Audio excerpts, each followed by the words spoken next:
better yet, hey, check this out.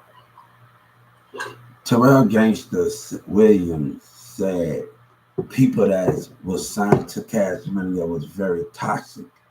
And he talking about people able to get the, money bag man to see the way he said the reason why he left Cash Money because he couldn't get to Wayne them and McMahon them. So and other people, and he said he made more money independent than signing with a label. So it gets to a part where he made more money signed to a label than anything. Now I'm listening to your interview, and I watch Moneybag Man talk about that. Moneybag Man. He said he didn't like who he couldn't get in contact. Me, he talking about Lil Wayne, Batman, and other Cash Money artists. Christina Million, it's other people that he wanted to get into the label with, and he had no way to get to them while he was signed to Cash Money. Check this out. So yeah. See, Birdman dropped 200 grand in Drake store. 200,000. Jet up. He ain't gonna leave no room for me to sit down. Yup, fuck the jet up.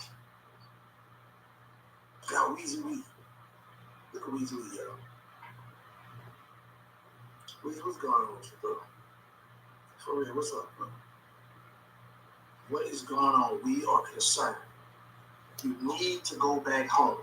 Wayne is good. What you talking about? Wayne has always been good. Lil Wayne have always been good. Lil Wayne going to that stage that is evolving. He just great. He gone through evolving progress. You got to understand, Wayne have always been. Remember, he was on stage. Ain't no drug, ain't no bitch can phase me. Ain't no nigga. Wayne is going through evolving progress, and you got to understand, Wayne is so great. Nobody can ever, T.I. talking about retire. When Jay-Z retired, Wayne killed it. Soon as T.I. retired, it's gonna be a problem, and I'm gonna feel sorry for Wayne. The thing is, Wayne can still keep up with everybody. That would make him so great in the way he approach things and do things. That would make him so great. And he's still much more to get out of him. I don't think that he's always switching up his voice, and it's still much more to get out of him. The thing I want to see when I listen to the dedication and with his kids, I think Reginald Carter still got a lot to go out of it.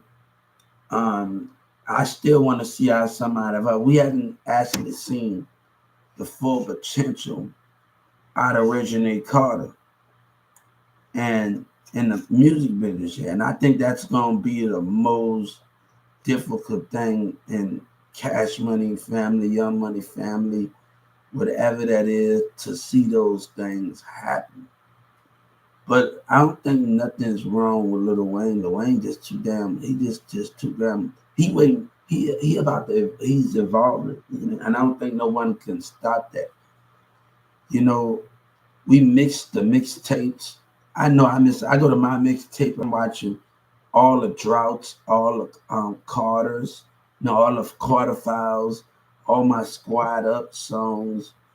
BG need to update his stuff more on my mixtape.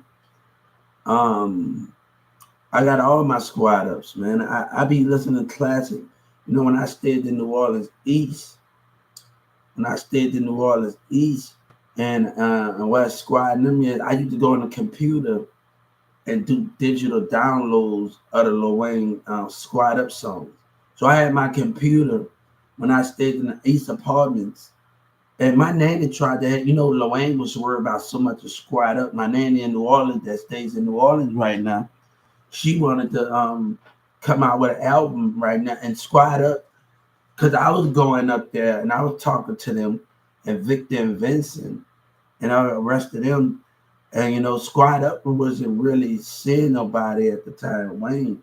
So they wanted me, my name, they wanted to get my Lil Wayne was just so focused on Squad Up at the time. And all of those things that goes on. And she gave me her CD. My nana can rap. She's great. In New Orleans, she stays in New Orleans right now at this moment. But no, I think Wayne has still got so much to do, and I think you're nowhere near finished yet and where he do it. But you also got with BG. BG still got much to do, and that's just so much the coordination out of him and everybody else that's involved in Cash Money. You can't stop what they can do. Cash Money have changed in a major way. It be seen that we can still see that impact from them and how they do things. And I'm a Drake fan. I'm a Degrassi fan. I love Degrassi. I love the show. I always want to see the school over there. So I wonder if I ever meet Drake and he'll take me to Toronto over there where Degrassi fan and I can meet everybody. So I'm a big Degrassi fan. Thank you. I'm a big Degrassi fan. Like literally, I love it. It's hard for me to get into the other shows. Like, I tried to get into the new Degrassi, but it's so hard to me to get into the other shows like that. It's hard for me to I don't know what the kind. I got it I watched like a separate episode. I didn't get deep in that situation. You know what I'm saying? So I don't know what to expect out of it. Because if you so busy watching the Drake Degrassi and you don't know how the new Degrassi would be and things and everything else, how can you understand those things? And we have to understand. Get Money Stop the way he bailed Baby Hubert Jr. Sellers. And guys, go to my at SELLERJR7413.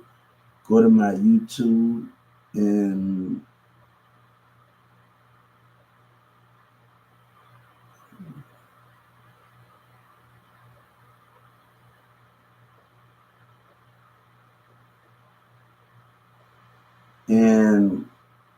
my other YouTube channel is at MIRZACAVALIC123. And you're gonna go to videos and you're gonna see me on that video. You're gonna go to video and you're gonna go to Young Prophet, Mirza Capital 123. But I wanna tell you something, because the understanding of those things. When I was in Dallas County, everybody told me all you do is you just like Lil Wayne, you care about that money and that hope. You gotta know about me and Sabina's history. Before that was me and Sabina set our problems. Before it was me and Mirza doing music with me and Sabina. So we had an argument about certain things that I didn't agree on at that moment. He can't speak on that. And that's something that only me and Sabina's mom and dad can speak on. Like nobody else can speak on that because he wasn't in the picture when we was before that.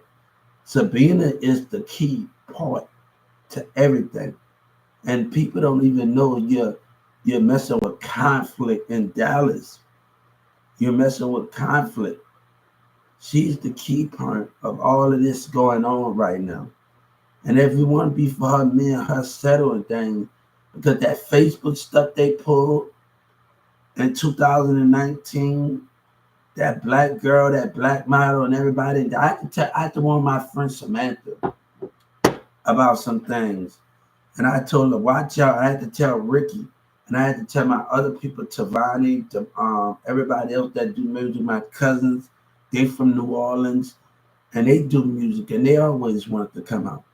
So I had to let them know, the shit that's going on. I tell Samantha, we've been through a lot of stuff, Samantha.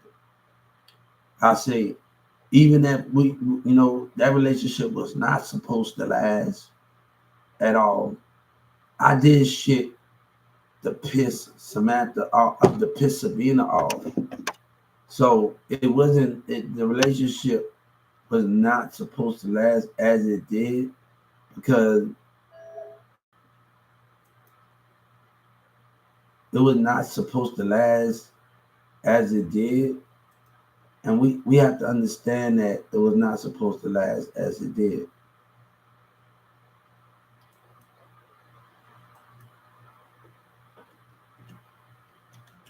I forgot to change my title when I was in. I thought I had everything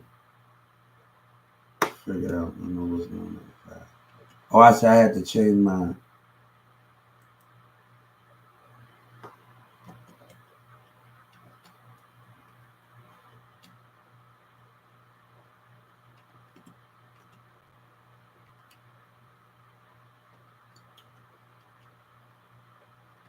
I make some changes when I make some other changes when I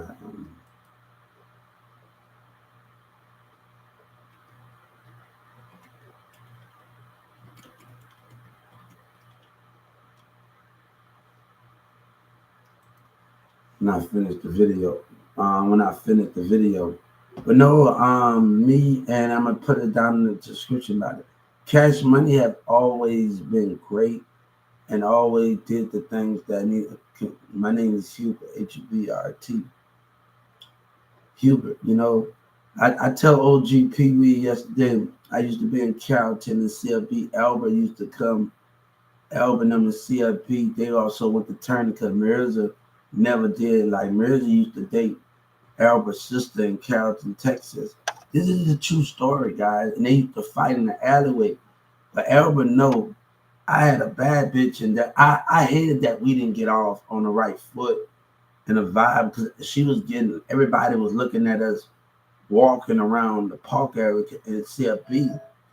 And she was bad like a bitch and she was, a bad bitch pull up on me.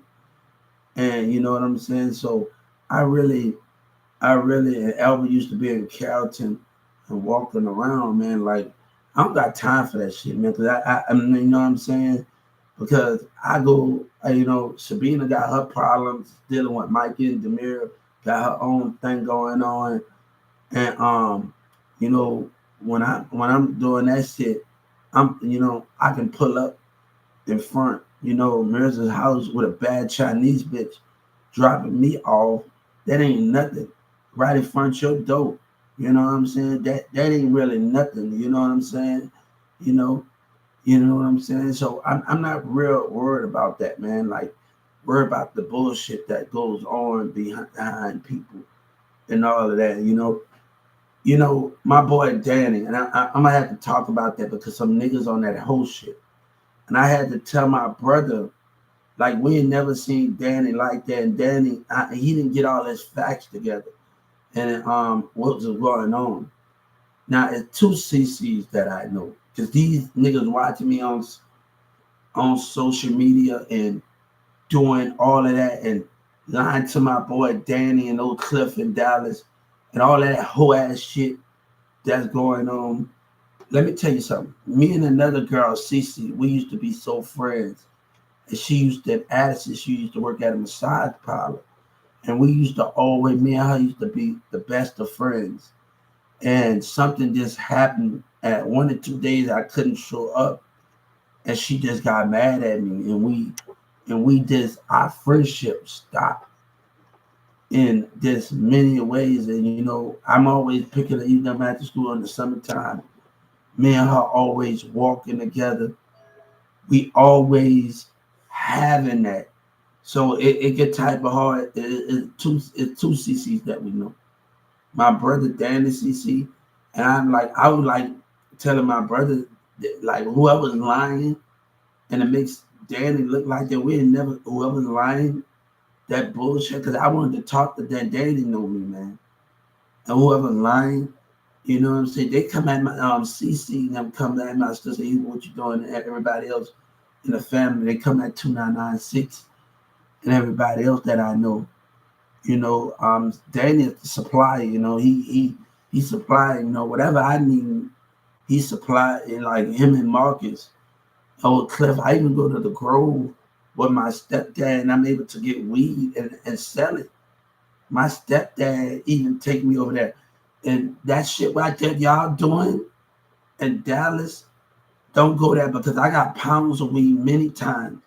Don't do that, man. Don't do that like at all. People know, man, like, don't do that. Like, I done got my head cut when I was a kid in Oak Cliff and the Grove. Don't do that, man. There's a lot of fake shit going on.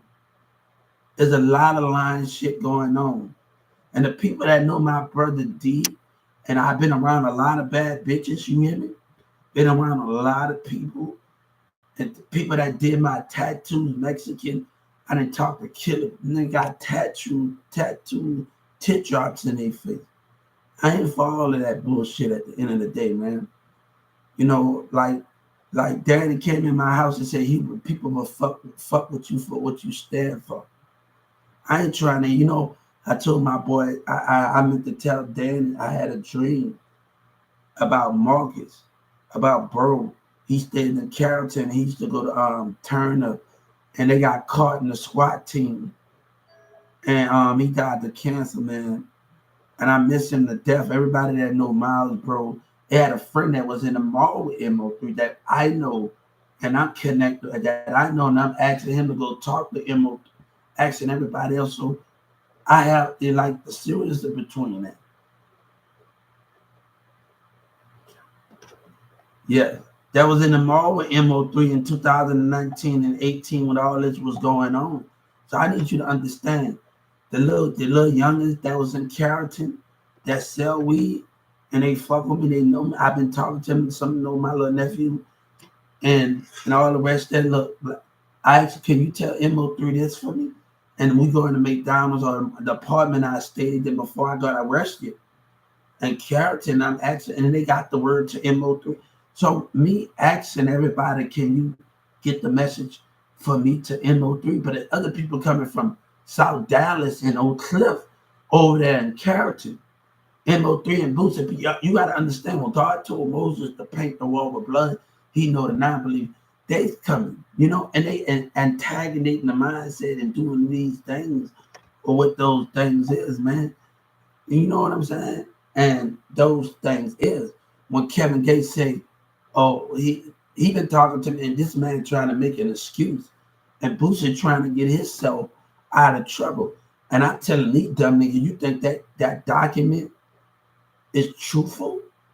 Or what you got about MO3? That's a fake. You hear me? God said you better wake it. That's a fake. The terrorism, the antagonism that was doing to come up, and the mayor's involvement in that little police call and that little mall scam. The DA was already watching you, little bitch. They so stupid that y'all was being watched the whole time. All of them, they don't got it when Trump was down here. They just stupid as a motherfucker. I'm telling you. And then he gonna talk about OGP. I know what I know it on that computer. That don't mean shit to me. I don't. That my battle is more greater. Nah, nigga, you fucking with the mob, Boosie. God said you fucking with the mob. I'm not getting. You fucking with God, man. My mission is about so you get. I want you to tell Boosie. Boosie can have his little line that. But let me tell you something. Lil Wayne said, "I don't got nothing to prove unless I got to prove it in court." Let's bring my network that Trump and California, New York network got. Let's bring my network to the people I talk to different. They OGP weed claim that I cheated. I came back from Atlanta and I started getting everybody on my social media, talking to everybody. Get on UP Live, get on Live Me, get on. I just got these Walmart employees on there. Like the guy asked me, what website you on? And I saw Hot Boy Turkey on UP Live. You know what I'm saying? I got 50, 60 accounts on UP Live. On Live Me in Chicago. And he said, I'm T. Yellow Breeze in them stole. Yellow Breeze in them stole.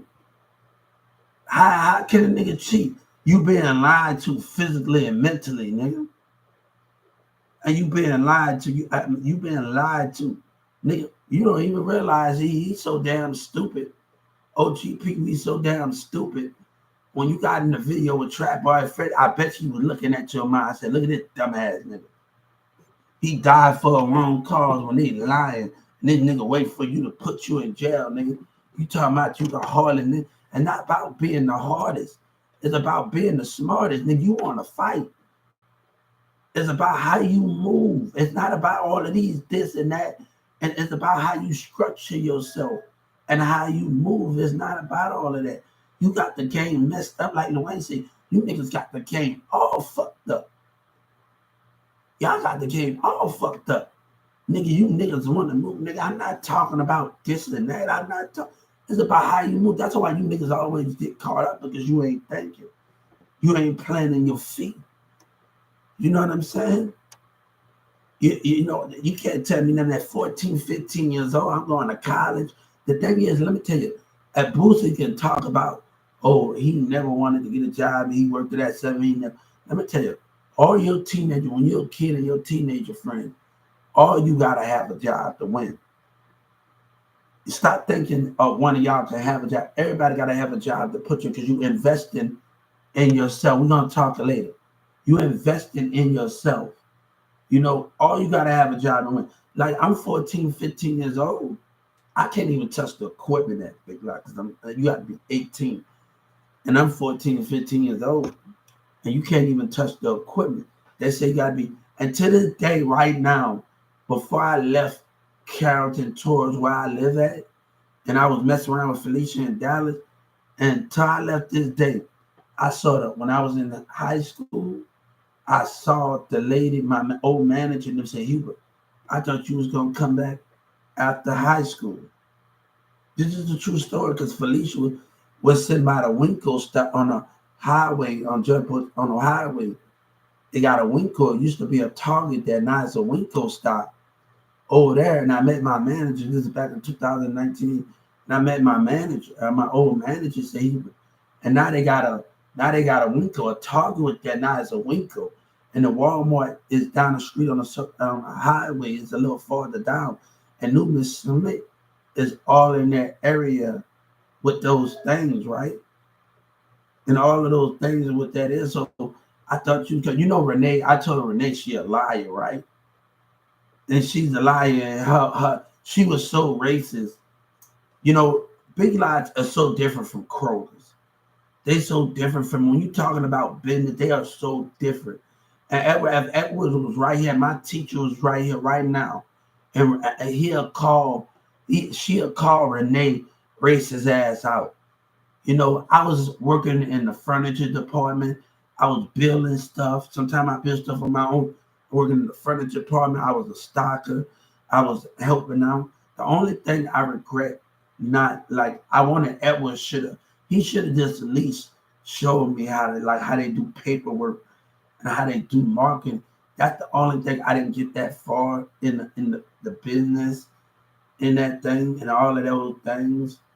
I didn't get that far in the business like I wanted. Like, because if I would have stayed, I really wanted him to teach me.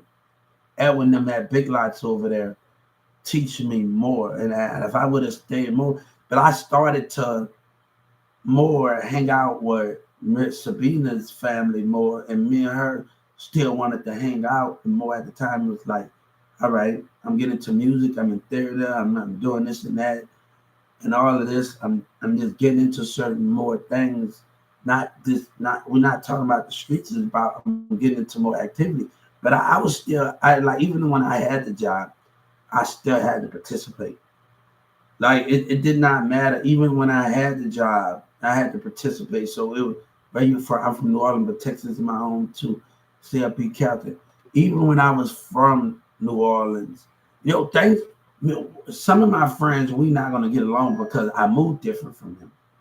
So they probably didn't go. Old people that I know them probably go the way they seem, like Carrie and everybody else, because I'm in a different position. We used to hang out at the park at Kivion, and I used to come with my Big Lot jacket on and doing all of those things. And all of those things, hey, how you doing? I'm from New Orleans, but Texas. And we used to do all of those things. How y'all doing? And all of those things. And with that concept. So used to be on the basketball court with my big light jacket on with Kevion on the basketball court. Man, he was cold in basketball. We all was cold in something, doing something. I had my New Orleans people playing in there. I used to hit those threes. Some of my New Orleans family that know us, and you know what I'm saying, that know me, you know what I'm saying, some real street. That they know who they are. We played in character. They never had a problem with me actually, like all the rest of my New Orleans people that even if we friends and we from our home city and they know what the real niggas know who they are. And some of the other people that we came down here with from New Orleans, one of my boy from Dreads, and my brother got robbed. And when he got robbed, and my brother, he put in the gun in my brother. He never actually had a problem with me because him and his baby mama, like I was like his little like he didn't never like treated me like that, like because he stayed where Christina and all of us stayed there by where we stayed over there by Carrollton over there. Got another apartment by the pool, by the park area over there. The men, Christina used this. I had to sneak out the window, or Christina sneak out the window or something. And Billy used to be over there or something. And I think Sky, this was before I met Sabina actually, to be honest with you. Sky was over there. So, I used to sneak out the window. Christina used to sneak. I was just talking. Billy's sister was just telling me about Christina, her sister got a house, and Christina's mom died. And I'm like, I didn't know that. Actually, I really didn't know that raised Christina. Like that raised, like my ex think I was putting her down. She really think I was putting her down. No, let me tell you something.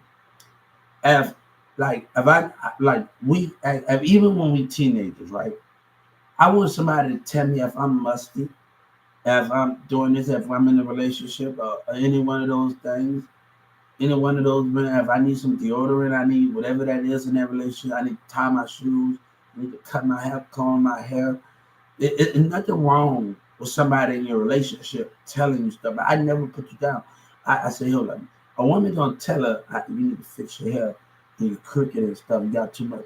Like, you never put somebody down, but you only tell them something that this, because you want to see them look good. You're not saying something to put somebody down. You saying something to only make them look good. You know what I'm saying? So those things with those situations is, you know what I'm saying? This security guard and Judge Kennedy program shit they're talking about, oh, this nigga, this other dude, they ain't laughing at me. They ain't laughing at me. I was in Dallas County, and people, the way, I'm gonna tell you something, because we're gonna have to explain it to you. The way me and Judge Kennedy program didn't work, when I was that little stupid shit that the DA put, they gonna have to pay a price for it. And Governor Abbott, I know it.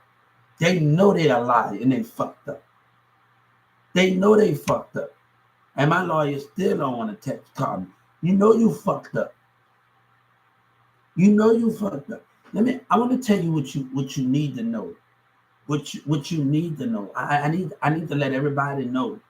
They losing Social Security, and they losing what they dumbass did, yellabeezy and them did. You losing two ways. So let me tell you, while Governor Abbott sitting up there thinking and trying to use and get mad and use people, and let me tell you something. The Texas media, let me let you know something. He can't take two losses. And that's to understand the city of Dallas cannot take two losses. And God said, they know it and I know it. You can't take two losses after this dumbass nigga. Come on, DA. They was in that mother, and I'm going to get there. And you still let this dumbass nigga come out here and smile after you know? Come on. After you know, we got a problem. Don't play me. And you going to tell my mama, don't play me, you lying racist motherfucker. And I filed the civil rights complaint. See, OGP, we stepping in territory. family. Hey, this don't got, I told this, let me go, my nigga. God said, I sent you warning shots. So God said, I'm telling you what's going to happen. OGP weed and every gang member says, I know on that damn, what's on that damn computer, you hear me? Hey, you broke the trust, you broke the code. I'm watching this thing on 1990, on Arrival, 1996, The Arrival, with my boy that plays on 200 minutes. It didn't have to be like this. Houston, it didn't have to be like that. I will win this war. I want to know my stuff right here. All right, my stuff. It's The Arrival on 2. I got it on my list. It's a 1996 movie. It didn't have to be like you broke the code. The DA broke the code by lying on God, lying with racism. Nigga called you a snitch. No, I'm telling you, OG people, since I'm asking Joe Biden to do a favor, I'm warning OGP weed. I'm telling you what's going to happen. I'm telling you, as something happened to you, I'm telling you what's going to happen. Just like we sort out weapons of mass destruction, we sent out Saddam Hussein and with the Bin Laden, we sort out them. We're going to shit out 1,000 gang members. We're going to cut your head off and put it in the ocean. I told Joe Biden, I need you to do a favor. The senators, I need you to do a favor. This is about Social Security. I need you to do a favor. You hear me? Y'all don't understand, but you fucking with me. I'm sending warning. That means the OGP weed is getting starting thing. Now, this was about social. My mission was about social. But everybody like, it's cool for them to stand up for something, but I can't stand up for nothing. I see Bum B, Trey the Truth standing up for something, but I can't stand up for something, right? They're making it a crime that I stand. Is a crime that I'm fighting for myself when the Social Security made fun of me and neglected and abused me. They making it a damn crime right now with lies. I say since Trap Boy Freddy, I haven't signed my name. It's in the body ball game. People in the UK wanted to be on my team. Trump knows something that you don't know. Trump knows something that you don't know. I'm talking to people in Chicago, New York, say, I hope you make it. LA, like everybody saying, I hope you make it. Everybody like was saying, and like I saw a lot of talent in Brooklyn and other states. I saw a lot of talent. And everybody said, Hubert, I hope you make it. They didn't even want to hear me as a rap. Say, Hubert, play your shit. Play your part. You know what I'm saying? Nah, man, but nobody ain't with all of that nonsense at the end of the day.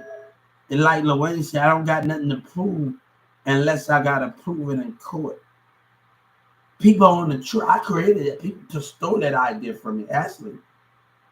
You know, I'm gonna tell you, I'm gonna tell you something. Hey, what Joe Biden says, I'm gonna tell you what I think you need to know, actually.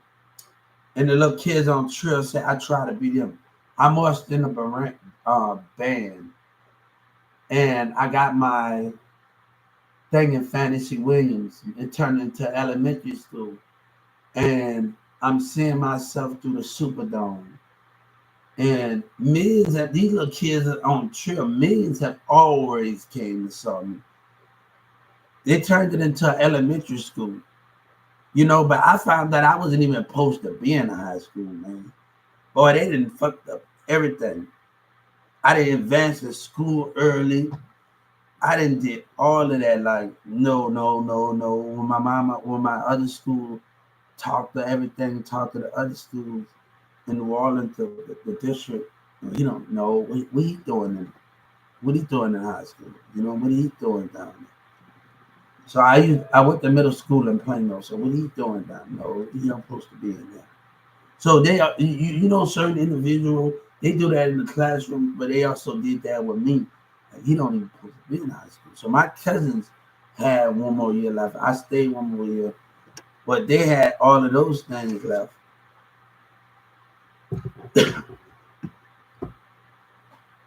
No, that's the thing. That's the thing with that one. But nobody's not talking about that. Like I was just in Dallas in 2022, and I saw one of my friends. He got tested. Where your sister at?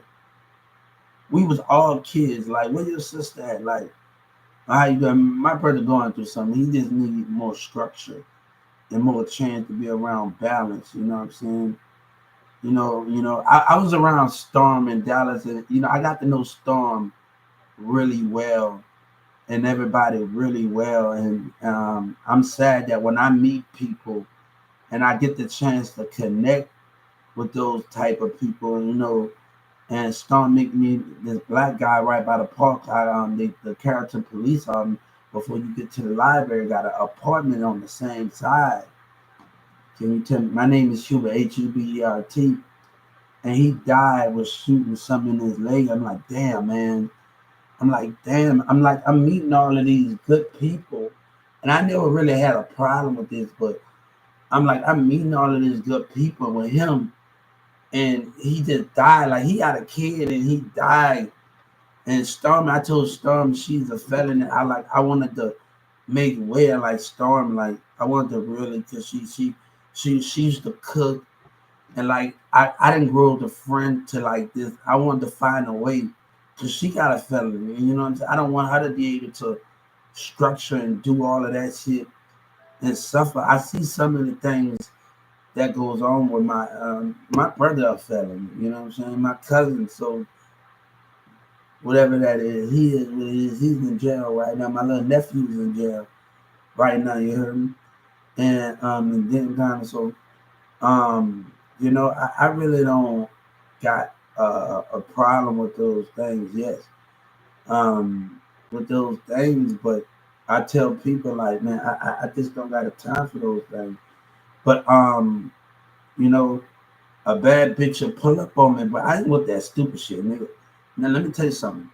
Any woman that I've been around, nigga, I don't know what type of women these niggas been around in Dallas and whatever. I probably slept with your woman. That's just hey, you may even never know what's going on. I had my brother working in Plano, and towards the Plano Willoughby Mall, towards Plano when all this was going about 2018, and he working in the towards the Plano Mall at this restaurant, and this girl wanted to smash. I said, look, we could have smashed in the bathroom. Like they closed the business down, girl. Like, why we gotta wait then? Or like why we gotta wait till get an apartment. I said I would have been down for whatever. Why we gotta wait there? You hear me? I'm like she talking. Like why we gotta wait there? And no bars holding it between us. But she was at her job and they were closing. You know, but if you got if it's a family thing, shit, you keep it there. You keep it to your damn self. And I'm like, I wanted to tell her that, man. You keep it to this. Everybody at the business, if it's a family, then why sense to tell your manager and everybody there, and we doing that? That's our business. That's our business. If your manager allows, that's our business. Fuck all of that. Like and like, come on, we don't give a fuck. You know what I'm saying? So you know what I'm saying? I just the way the mind frame. That what I mean. But we didn't talk. I wanted them to tell her that like when we talk. I don't give a fuck. You know what I'm saying? Hey, how you doing? What's going on?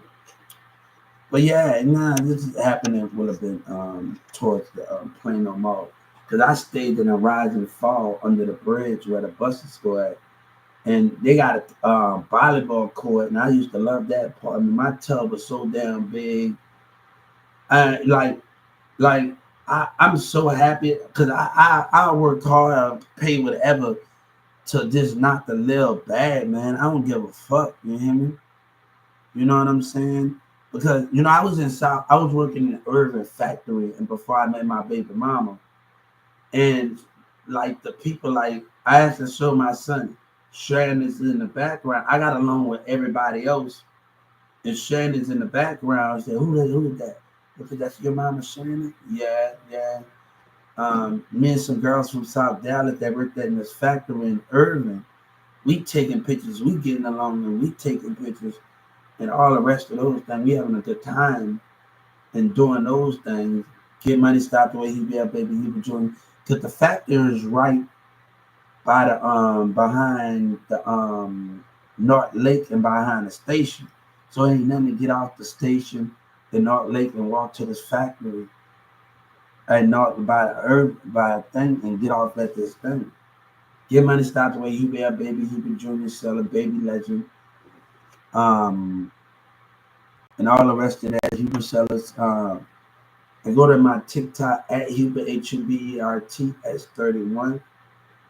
And I know everybody's coming on here, and go to YouTube channel. Hold up. Go to YouTube channel. This is what we're gonna do. I'm gonna give you another YouTube channel at MIRZACAVALIC123. You go to video, and you're gonna see Young Prophet shout out, and we on the songs, and you're gonna see me in there on the YouTube. When you do that, but also I want you to go to my other YouTube because I got multiple YouTubes. I got like 1,000 YouTubes, and this nigga don't know. I got like 8, 9, 10 YouTube. Go to this YouTube channel at SELLERS, yes, JR7413. And I got a lot of YouTube channels, so I'm gonna tell y'all to go to this YouTube channel at BABYLEGENDAR, Baby Legend. I'm gonna tell you to go to that YouTube, and I want y'all to go there and to go there. I'm not lying to you about this. Yeah, people think they can just get away with terrorism and get away with it. And this nigga talking about a nigga cheating. They ain't cheating, nigga. You was gonna get caught anyway. They just don't know. And that dumbass mayor and that city hall councilman.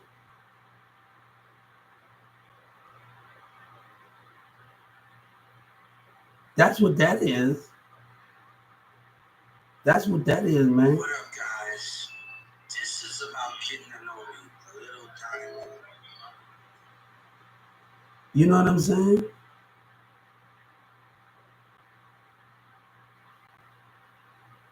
So we deal with a lot of stuff in our time, guys.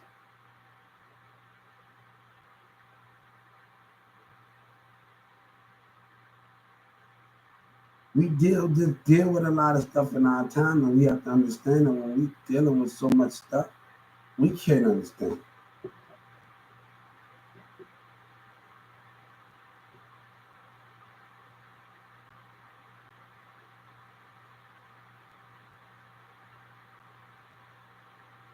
When DJ Khaled talked about me on Facebook, he said, when you find a relationship that you need in Western, he said he go to therapy. Like DJ Khaled remind me of my theater teacher, Miss Gulo. My teacher wanted me to go when he was talking about me on fake. Like DJ Khaled was actually talking like Miss Gulo. The best decision I made was to go there, and I made it so far. I must have made it in there, but it's the journey on the way of me going to jobs and me going. Like I actually had like 4 more years left. I left school early. I graduated by the end of 2010 and stuff, and I still had those things. And when DJ Khaled was talking about me on Facebook, and I'm like, you remind me of Miss Gula, because that was the best. I see the way my friends, my classmate, he was in a coma. And I see like the person I was in the class with, he's in jail. But I just see how I was like, even in people in regular that wasn't in my class, they hung out, like I still see why I made it farther than any one of those things. And like I'm so like, because Dolores probably just graduated school. She didn't, and Billy and them, they didn't probably do the things that I had a chance to do. I saw her in Amazon when I worked. She just stared at me. And she know Chris Palmer, but I had to like stop being friends with Chris Palmer because all of this stuff was going on. He stole $5. I said, you just can't wait till I got paid or something. I'm trying to get back home to my Social Security. Like, I had a little $5 to wash clothes, like brother gave me until I get back on my disability. And you just couldn't wait until I get back settled. So I let him at my hotel, and he just what that $5 worth losing our friendship over.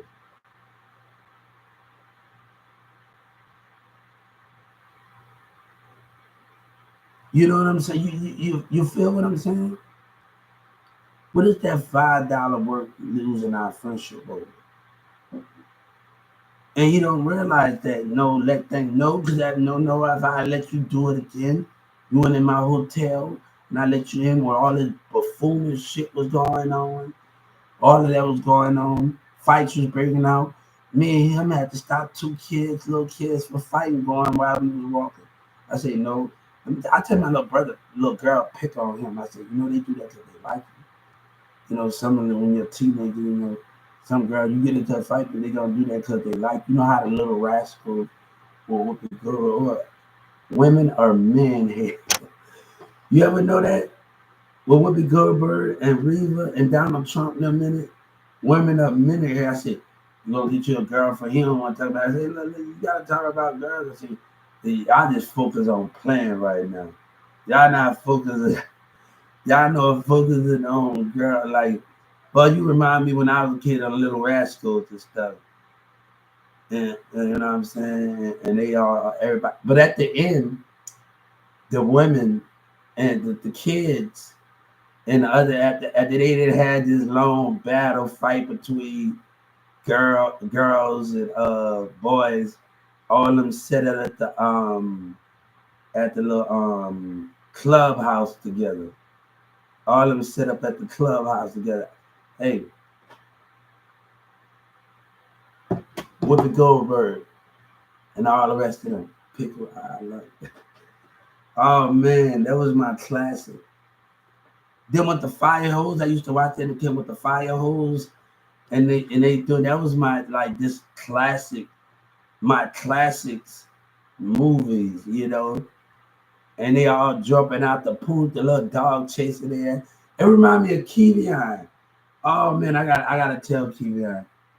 Kevion, I laugh like when I watch the Little Rascal. We going through by Turner or something. This K9 get out the yard. And I never seen Kevion run so damn fast. I'm telling you, Kevion run like a damn speeding light. I'm like literally, we going towards Turner on the other block.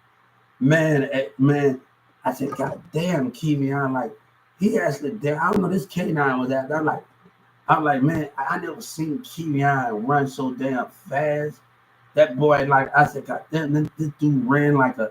I'm telling you, if you was right there, like when you right there, like to see Kevion speed, like that boy was gone, man. I was like, man, that dog can't even catch up with his ass. I'm like, hold up, damn, I ain't never seen you run that fast in my damn life, Kevion. He was gone like a motherfucker. I don't think he probably even remember. We was walking, I think it was almost at the end of it was towards the Goodwill, behind Goodwill in one of those streets over there in Carrollton by the Church's Chicken. It was over there in the community. We walked on that street, that little K9 though. I never seen Kevion run so damn fast in my life. I was like, whoa, man, God damn, man. What the hell is that Kevion? And he still want to play football and like over there, and everybody still want to play football. Look, we done got a lot. Hey, I don't mind getting on the football field with you and doing all of this stuff and us playing in the football and everybody quarterbacking. I don't mind like that, but it's been a while.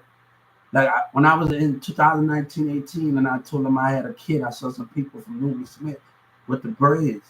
And he was shocked that I had a kid because I was like, it had back in 08 and 07, in 07, 08, and 09, it's these two twins that was at Newman CFB Carrollton. And they fresh as hell. We both in PE. And they twins, they got curly hair, they Mexican. They got a lot of jewelry. I got a lot of jewelry. I go to the mall and buy my shit and do stuff like that, jewelry, and buy my shit. I'm the first one to like have a $5 income tax check. I get paid every fucking Friday. You know, my mom said you can't work that fast. You better be happy that you have that damn $5 income tax check. I said, I just feel like it was like kids. Y'all gotta understand. If y'all get a $5 income tax check. Like it took me like 4 years to cash that motherfucker. It took me like 4 years to cash that motherfucker. And kids gotta realize like, that's son, that's all you can want. You better be happy for that damn five. I wasn't worried about the money, but I was looking at that like I feel like I didn't really do as prove nothing like did do nothing enough when I was a teenager, and I felt like I didn't really do nothing like for that little five. Like I didn't. But that's $5, and I had to realize something. That's God money. You work hard, but it was the learning experience on the way that really got my attention. Because people don't know, like I was going to job fairs at 14. They used to have in the gym right there in Carrollton, and they have job fairs. I'm talking to other business people as his daughter, as his other business in Carrollton. There's other people in there and like other things in there. So you know what I'm saying? So I used to always like go to job fairs. Yeah. I told Billy, you don't even know that me, Billy's sister, that we used to go to. I'm gonna tell you, Dolores, Miss Chastity said, huh? Miss Dolores, your ass didn't flip. Whoever's in the bathroom, they didn't flip the damn Dolores, what that is? The girl Dolores was Miss Chastity said he was used to, and I told her about this situation, Billy's sister about this situation, and Billy changed and this and that, and I remember sitting in the classroom where everybody hearing all this stuff and so much stuff going on, and at that time, and Miss Chastity said Dolores used to like you, but she just started hearing all these things about you, and at Newman Smith, but Billy been with me sometimes. He ain't been with me all the time, but he been with me. He know I wasn't like that.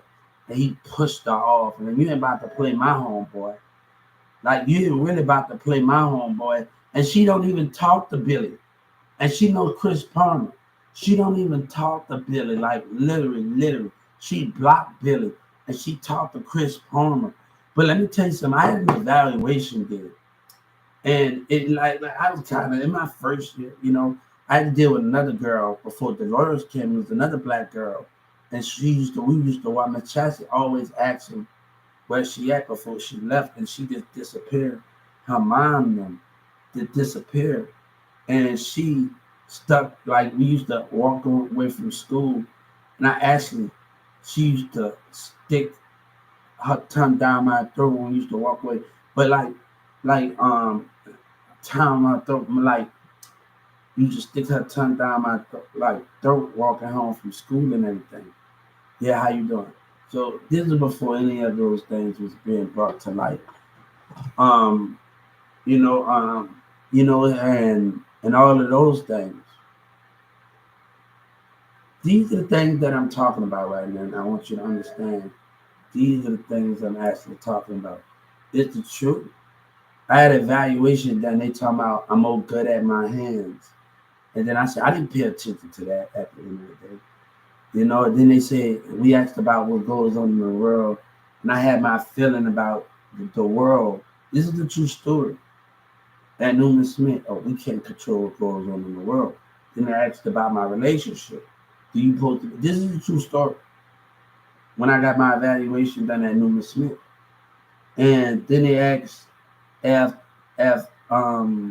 if you supposed to be with somebody, you think you believe? See, they always wanted to live in the moment. I wanted to plan in the moment. So they all like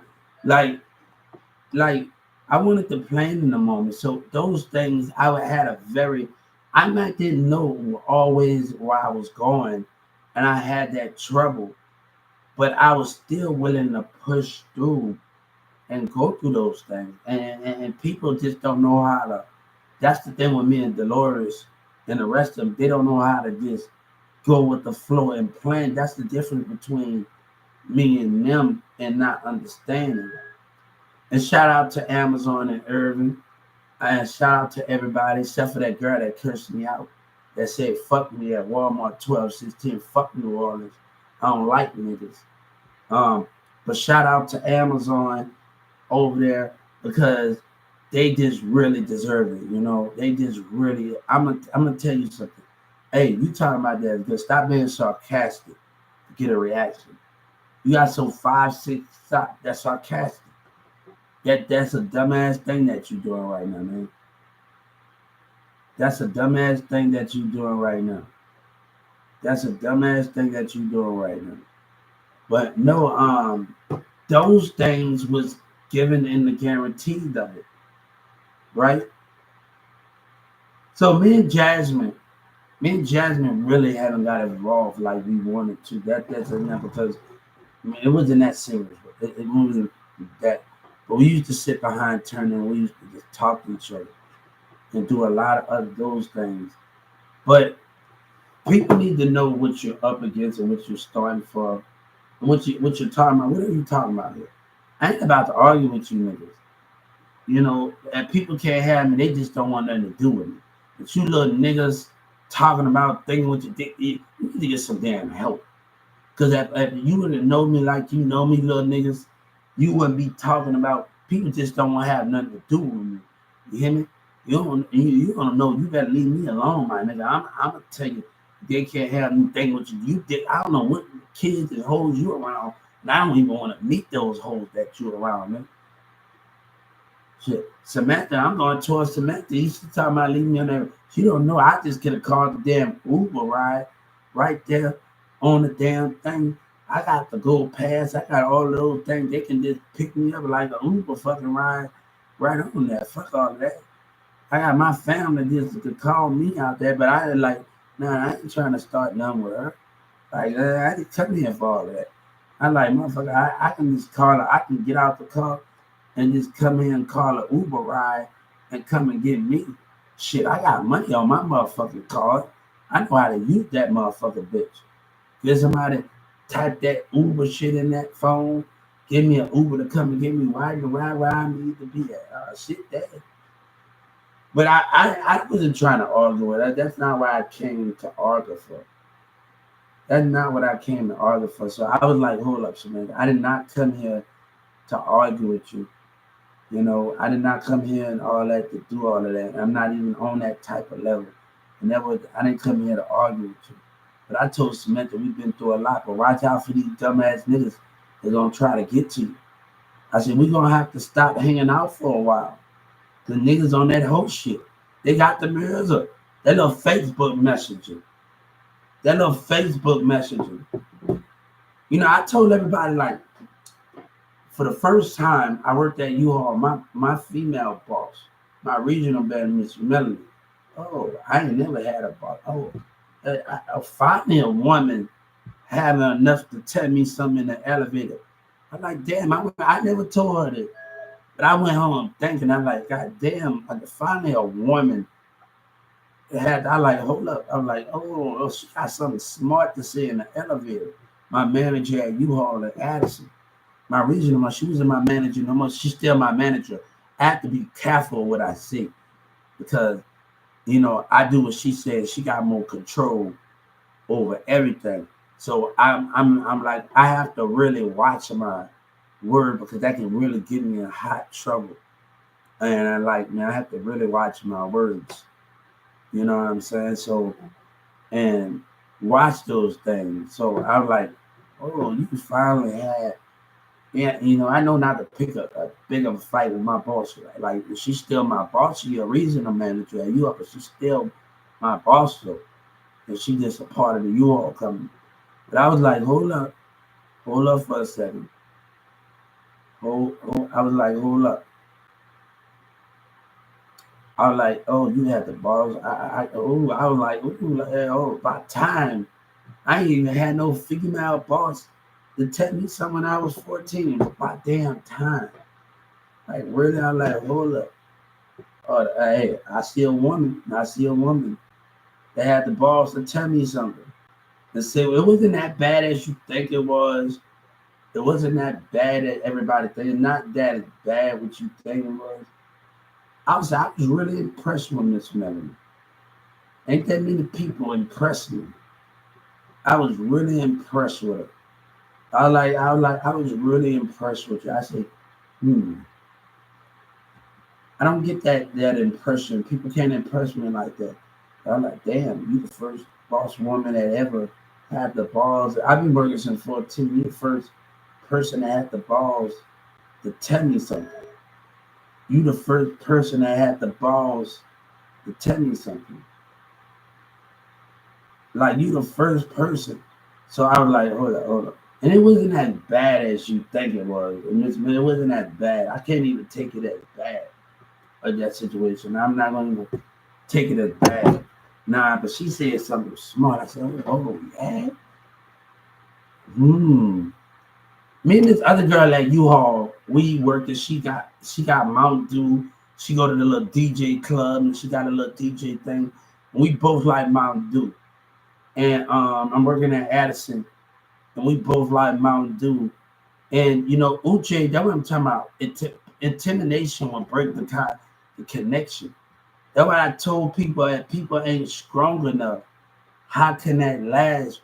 Where you like Uche intimidated her. I'm like, damn, the connection right there. And like, I need a woman that's strong. I told my brother, like, I'm the only one. I don't even care if Uche intimidating you. I stood right there. I stood right there, guys. No lie to you. I stood right there. Like, we looked in each other and we had that moment in the spirit. We had that moment. And Uche coming over and intimidating. Like, come on. I told my brother, I can't be the only one that's strong in this relationship where women like I can tell her stuff with a Christina. We sitting over there at the store at the 7-Eleven over there where I used to at 1216 where I used to work at. We stayed in an apartment. The mayor stayed over there and Marcus and everybody. But she let intimidation, baby. I can't be the only one that's strong when they let intimidation happen. Like you let somebody intimidate you from the connection. I need a woman that's strong and not with all of that bullshit. You let intimidation happen, baby. You gotta be strong and look intimidation in the eye. Yeah, and I told her like, come on. And this was at 7-Eleven before Marcus died. And some at that 7-Eleven at 1216. You know, I still got pictures where we at that apartment, me, Emily Cabin and Demaris sitting at that pool and they taking a picture and like, and I remember Shelly talking about you not even you. Like Gilly the Kid song, like you not even you, you're not even yourself. I like, hold up. She asked me, and she haven't told me to go sit in the corner. I said, oh, you got so much to hate. Well, you allow a nigga to toss you to the side and be like, oh, they allow a nigga to toss you to the side. You know? People think they can take an advantage. You a piece of pussy, man, Shelly. And Rosie, you don't care, like, man, I don't care, man, like, you ain't using me, you ain't taking advantage of me, you know, and all the rest of those things. You ain't using me. I know how to direct things. Like, I had to tell Walmart in the Justice Department, I let Anthony and Angelica, all right, I let her borrow my credit card. Now, I'm not using this bank card. My money's not coming in there. And you know how you let a coworker and she overdraft my account because my baby dad. Hold up, you should at least ask me before you overdraft my account. Hold up.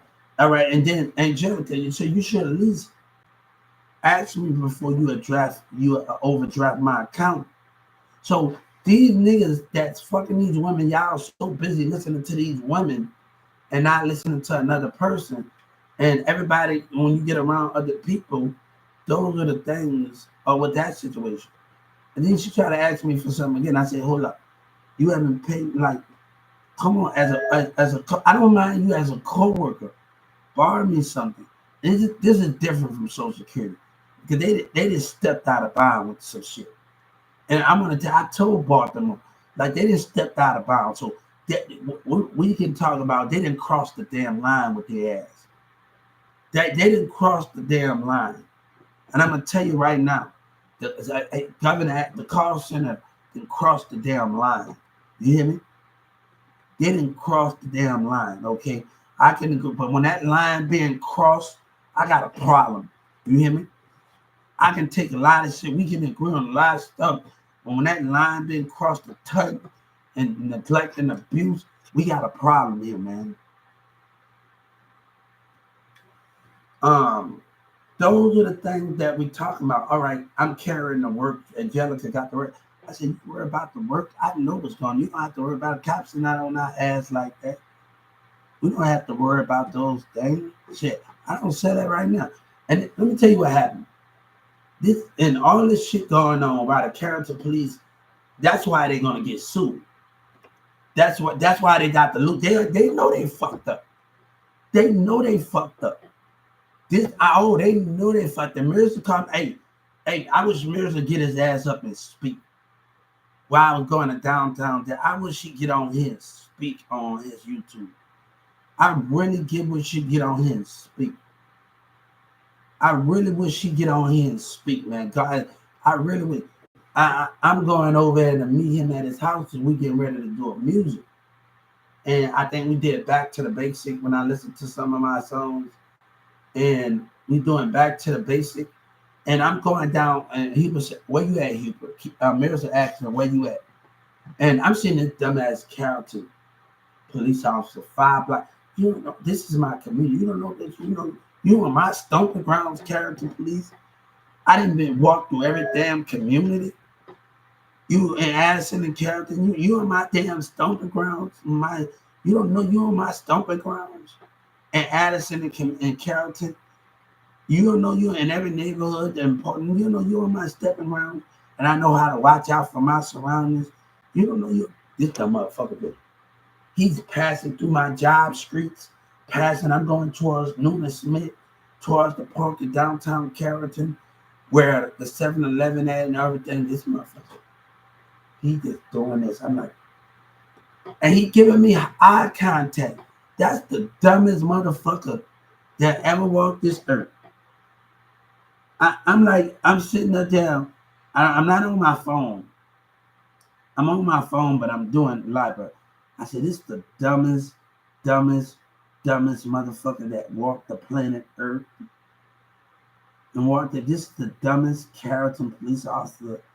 Why you giving me eye contact and I see your spirit 11 or 10 o'clock acting like a dumbass? I said, this is a dumb Carrollton police. I said, he don't know we stand each other in the eye. I'm surprised his dumb ass didn't get into a car accident and run into a damn house or something. They always telling everybody to pay attention to the road. This damn police officer was not paying attention to the road. He was not paying attention to the road at all. I'm saying to myself, I'm surprised that he didn't run into our house. Hey, I was saying, this is a dumb. You stepping on my old stomping grounds. Every neighborhood you stepping in. It doesn't matter. I done been through every damn neighborhood. Leave me the hell alone, really. Like I used to go off of Martin Luther King Street. I stayed in a shelter one day, and when I was in school, and I would stay one day, and I didn't like it there. And I go on Martin Luther King Street, and I stay in the shelter over there. They got the toilet, they got the hotel, they got the basketball court. And then this young kid, we used to play basketball, and he's a middle school. Like my teacher always, Miss Chassie, she got middle school and she got high school in there, even on the weekend. So me and him used to always hang out. He's in middle school, and his parents used to let us hang out with our bikes and stuff. I'm in high school and he's in middle school, and we get on the Newman Smith. When they called me a familiar, when I was calling the news and called me a familiar, yeah, Because before that, before you get to Newman Smith, they used to always get on my ass, talking about, oh, you go in front of Newman Smith. And they pass people up. When I called the Dallas News, you damn right I'm a familiar. You're ugly. You a mean familiar. You a evil familiar. If I was Wesley Snipes, it'd be another damn thing. If I was Wesley Snipes, you would know something. If this was a Blade movie, you would know something. You heard me? You are familiar. You damn right. And you to be the bad guy, and I have to kill you like on Blade trilogy. You damn right I went to Newman Smith. Y'all did that shit when I worked at U-Haul and passing people up and doing shit. And when I call a news station, y'all on that fake shit. Nah, literally. Like literally. Oh, I'm a familiar. You lucky we didn't make a bank. You lucky we didn't make a movie. Like a dark movie. You lucky. You really talking about a movie. And you was the bus driver and you was a vampire and we make a Blade movie, a dark. Hey, and we can make it. Come on, that turn is that kid is at the dark want to talk their little mess. And it had a lot of little behavior going on in Addison. It had a lot of behavior going on, bro. And I said, you want to talk your little mess? Come on, hey. We can be like on Blade, a familiar. Come on, hey, we can make a move. We can do this. I took drama. Come on, I took drama. Come on, let's make a move. Let's make it. Let's do this the right way. There, you're taking it all on and that. Then you're familiar. All right, you the bad guy, and I'm the slayer. I'm a vampire. I have to look here, man. And they be rushing. Everybody in a butt driver needs to understand. If a person can't get across the street, they got to go way to the opposite of the street for you to and get them. And you're not always getting off in time and have the right to go to the bus stop. And people go, if you're not at people are with their kids. And these bus drivers rather people, that's why me and Doc don't understand. You rather let people get hit by a car than sit up there and wait for 5 minutes and stop. Where a person got to go to the opposite of the street. You got to understand, doctors, people going to the stores, doctors appointment, and they in a rush and they're not getting out on time to catch you, and you can't even take a stop. Even when I was at the CPS office in Dallas, off that North Dallas, minutes late, they just passed us up, and we just sitting there like, what the hell going on? Like they just passed us. And they didn't say no order. They already had a lot of people on the bus. They didn't just say no order. They didn't say the bus. Let me take it. They didn't say the bus was down. Because they usually say on a dark bus, not running or something, or going to the station. So you got to realize something. It didn't say this when I was going to see my son at the CP office in North Dallas. It didn't say those things. And then the lady sitting there. And we sitting there and like we actually sitting there and like and they just passed us up and they do that stuff. They do that stuff like they do it. And then the dark CEO he get up there talking shit. Y'all don't even know how to treat people. And y'all and all of that. I don't know about y'all. That lady that was aggressive with me, I went straight to in the Justice Department getting them cameras. That would just treat me bad. I didn't hold up. And she hiding her face in the camera. No, after you did that. And you hide behind the glass. I met some pretty good bus drivers in my time. In Addison Circle. And as a teenager, they asked me about somebody. They always ask me, this bus driver in Addison always asking me about somebody. When I was a teen, he's always asking me about somebody in the Addison Circle. When I was a teen. So he always asked me about one person that I used to talk to when I was a teen. He I haven't saw him in a while. I haven't saw this bus driver in Addison Circle in a while. And he's always, because he's on different route towards Creekview and all the rest of those things. So he's always asking me about a specific person. So he's always asking me about it because I'm going to Creekview. People don't even know I'm at another school, but I'm actually I'm going to summer school, and me and Sabina's not actually talking. And when I used to go over there, and I'm at summer school and stuff, because I'm still at Mary Grimes and all the rest of that, but I'm still a student. I'm still a Newman Smith student, and people don't realize that I'm still a student. And like, I'm still like, people ask to see me in a graduation picture, and that not actually be my actual graduation. I had 2 times to go on stage, but that would not actually be my picture. No, I'm not even lying to you about it. But I was like, Mr. Lawyers and them said, you want to go back through the progress and go on and school thing and go. You're gonna have to go through the yearbook, go to Newman Smith. You're gonna have to do all of that again and do all of that stuff and like the progress of it. Yeah, my name is Hubert. Like I was not like I said, heck, all of that. I'm like, I gotta get capping now. I gotta go to Newman Smith back on because you're in the program. You're in the program. And that was the best decision I made to ever just go in there with Miss Gulo told me to go. That was the best decision that I ever made because look how far I came. We know it was going to be a challenge, and we still got much more to do. We ain't nowhere near done. We still got much more to do. We ain't nowhere near done. My teacher told me like we ain't nowhere near done. Those things. But this is a dumb motherfucker. And Birdman, you gotta understand what Birdman, he called people. What Cash Money gonna message you? And it's fake. If Birdman not calling you on the phone, if he gonna do business and talk some real nigga shit with you, and you gotta know how to like. I'm from New Orleans. If he gonna talk some real shit with you, if he gonna talk some real shit, you gotta understand Birdman calling. He not messaging you. He calling you, fam. He calling you. He calling you. You got private snakes messaging you.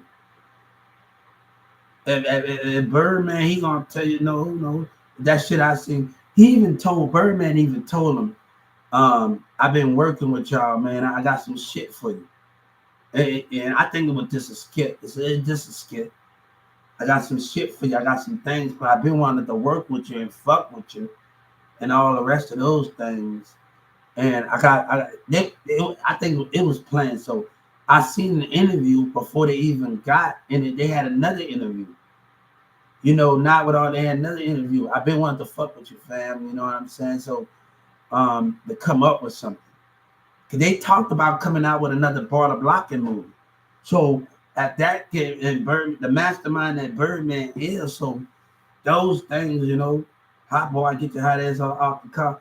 I used to Cornell, that's Moon and Baby Mom. They used to pass the Baller Blocking tape. So I'm like, every time Cornell, Moon and Baby Mom in New Orleans, everybody finished with the tape. Because you don't got that many Baller Blocking tapes. So after we finish using it, like I tell Cornell, Moon, like everybody else, because she got a baby by Cornell, like that's my friend. And Mooney was actually in the Bounce video. And I would get Cornell or somebody else to give me the Baller Blocking tape. Because they don't sell that many tapes in those things, like sell that many tapes. So I would ask Cornell and other people like, can you I have to play that motherfucker over and over sometime to watch it. You're a hot boy, still your hot ass off the car. Let's get this nigga around the way, got a cake big for him. But nigga, I told Dallas, send me back to what I come back. She said, y'all niggas with that whole shit.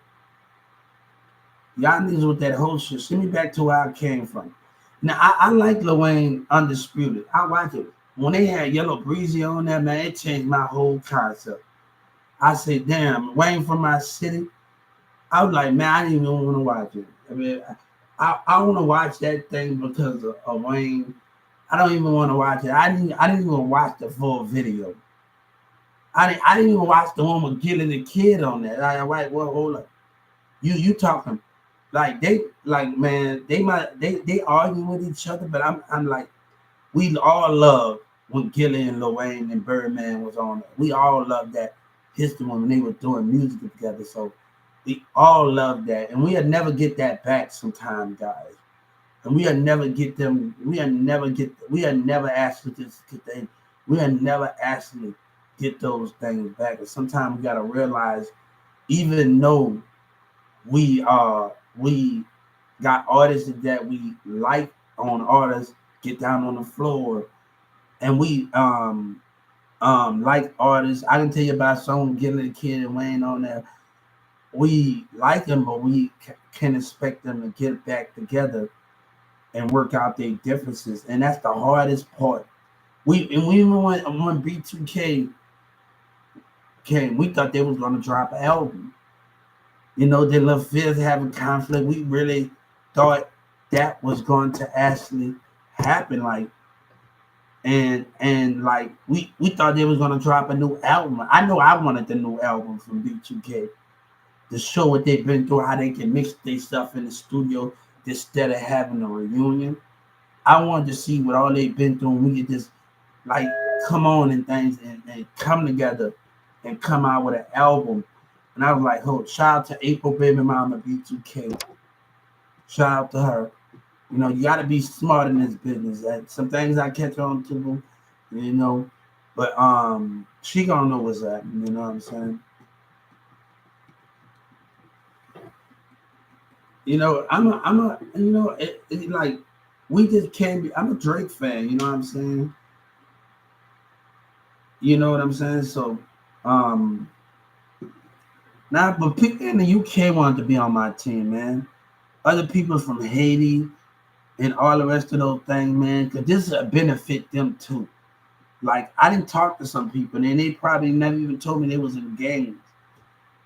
But I didn't talk to some people, like, and I had a great idea, and this will bring them a lot of money in other countries. This is the fate of hip hop, the fate of hip hop and country and gospel. God is everywhere. You hear me? God is everywhere. God said, I am everywhere. And where you take your idea to what you want. We're talking about the fate of hip hop and country and gospel and techno. And you will be wiped out. You will be wiped out, like literally. American is the number one state in entertainment. I think that would drop down to the last.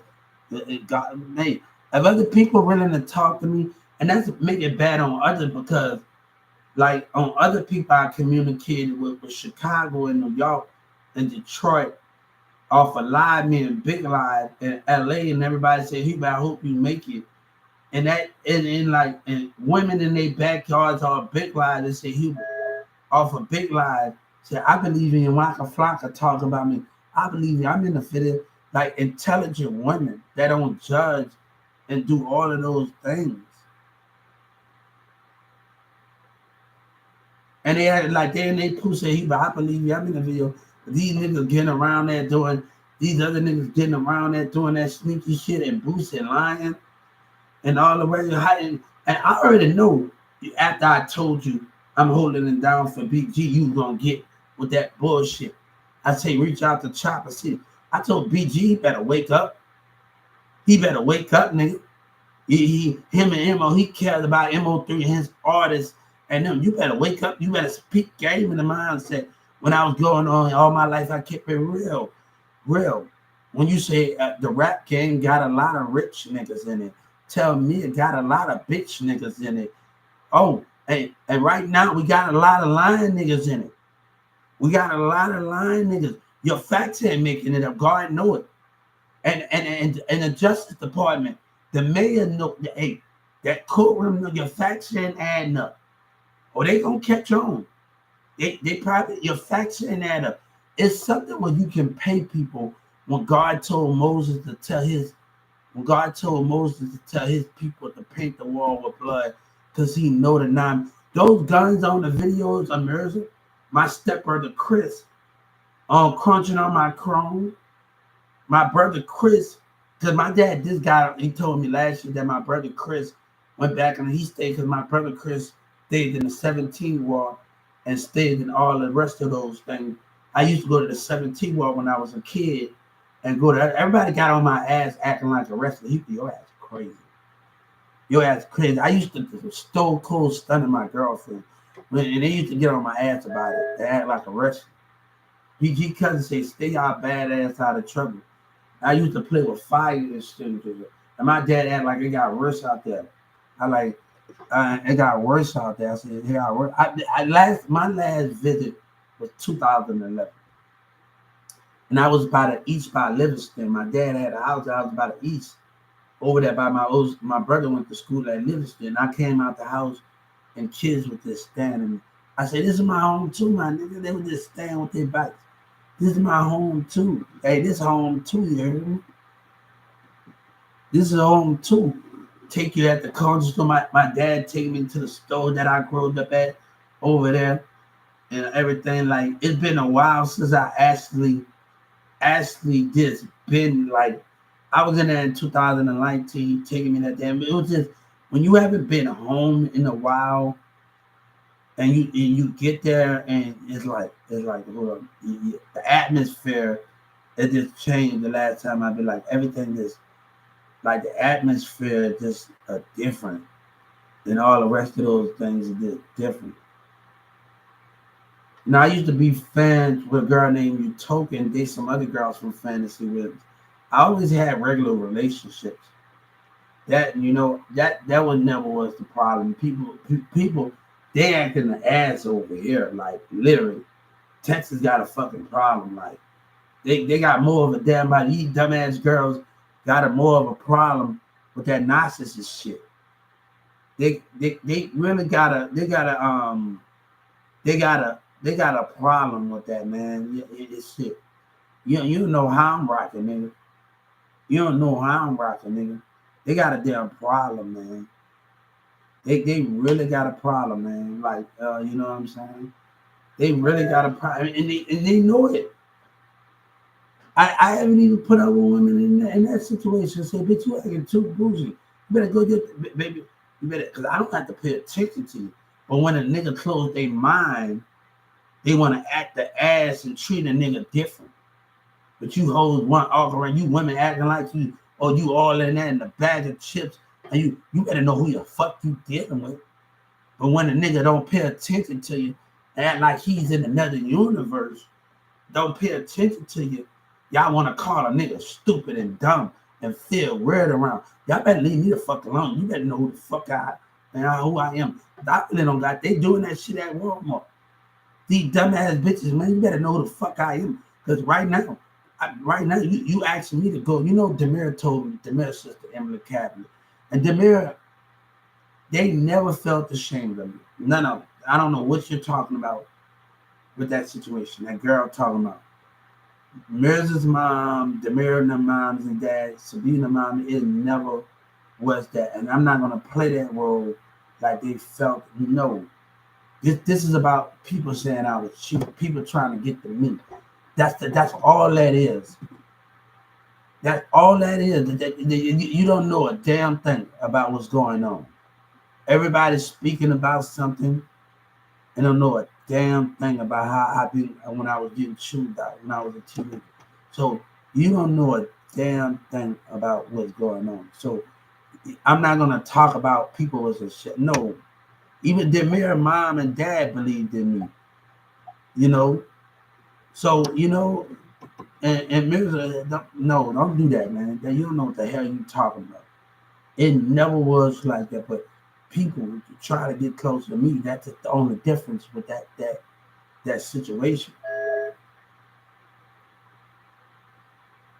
So I'm gonna let you know when we first met by the park, Sabina dad told me, what's your attention? And I know I would have to gain their trust. I know as a teenager, I would have to gain their trust. I know I was gonna have to figure out something. And like I said, me and her both agreed this is not the way we was gonna do this when we was kids. We was on sofa, like we was gonna have to wait. we was gonna have to wait, and this is not how we want to do this. This is how this have to be, and all the rest of these things. So this is not how it had to be. And we both we agreed on a sofa, and we agreed before she told me not to get this tattoo on me, and Raphael did. But I didn't get the tattoo just because of that. I didn't get the tattoo on my hand just because of that. I'm at Sabina's Mirza's house one day, and this guy from Facebook messaged Mirza and said, "You uses everybody." And I'm looking at, he throws the phone. I think it was the text message. Uses everybody, and he throws the phone. I'm like, this is me and Sabina legacy right here. And this is before I say I can't let this go down like this. And I see friends jealous, and I see a text message. This is a true story, and I saw, man, this is legacy right here. This is something that nobody can take. And before we got into argument at that little face, me and Sabina's mom got into argument. You know, I'm gonna know what Sabina called, but I don't want you to speak for Mirza, because Mirza not knowledge. Don't Mirza not knowledge. So I don't want you to speak for them, and Mirza is not knowledge and the resource that he is. So just because me and Sabina settled it, you call, no, this don't have nothing to do with you, Sabina. We handle our differences. This got nothing to do with you. Okay? This is about knowledge. This is about knowing something. And knowing something. This is about knowledge. I said, Sabina, we ain't even going to play this. This is not what we're going to do. You know, and I had to know her. And she told me to pick up my phone. I said, Sabina, this, and I wanted to call her. And she was going to call back, but I was like, no, this got nothing to do with you, Sabina. This is about knowledge. When Mirza said, fuck that code, I said, if something happened to you, I warned him. I warned him. He said, fuck that code. I warned him. And he said that in front of me. I warned him. That's what he said. I said, I couldn't help you. I'm not going to be able to help you. I told him when he said, fuck that code, and I'm not going to be able to help you. And I told him I'm not going to be able to help you. But this don't got nothing to do with this before. This don't got nothing to do with that. This is, Sabina, you don't got nothing to do with this. This was before Mirza, it was me and the Sabina. And half of you niggas ended on that song because me and Sabina kept breaking up. So y'all lucky because every time we break up and we run away from each other, like, well, she told me to get away from her because I usually tell her the same thing. When we was kids and we used to walk away from each other, and she go home or I go to my house, and we used to do the same thing on the porch. So one time she looked like, 4 years. Like, oh, that's how you want to be over? Like, 4 years. I like, man, Demir and them look. Like, she really wanted to be over, like, at that time. Like, we looked before me and Demir even class here, we looked. She was like, oh, thank God for 4 years. We will be done. I'm like, hold up. Damn. Like, really? I'm like, that's how you feel in the house? That's how you feel? Like, really? That's how you feel? And I was like, that's how you feel? Like, me and Demir was just looking like, that's how you really feel? And like, your shoes on that computer? Oh, it's been 4 years. We could call it enough in our relationship. I'm like, damn. That's how she feels. But no, that's not even the quarantine. Anyway, this is about knowledge, and I warned them. People are playing both sides in this, and you can't trust it. I haven't met these dudes that you met before. And what I seen in the mall and seen around the community is a reason why I wanted to go help out for Cheyenne and wanted to go with y'all to watch out for the enemy. And all that money we made off our CDs at the events, they got robbed out of.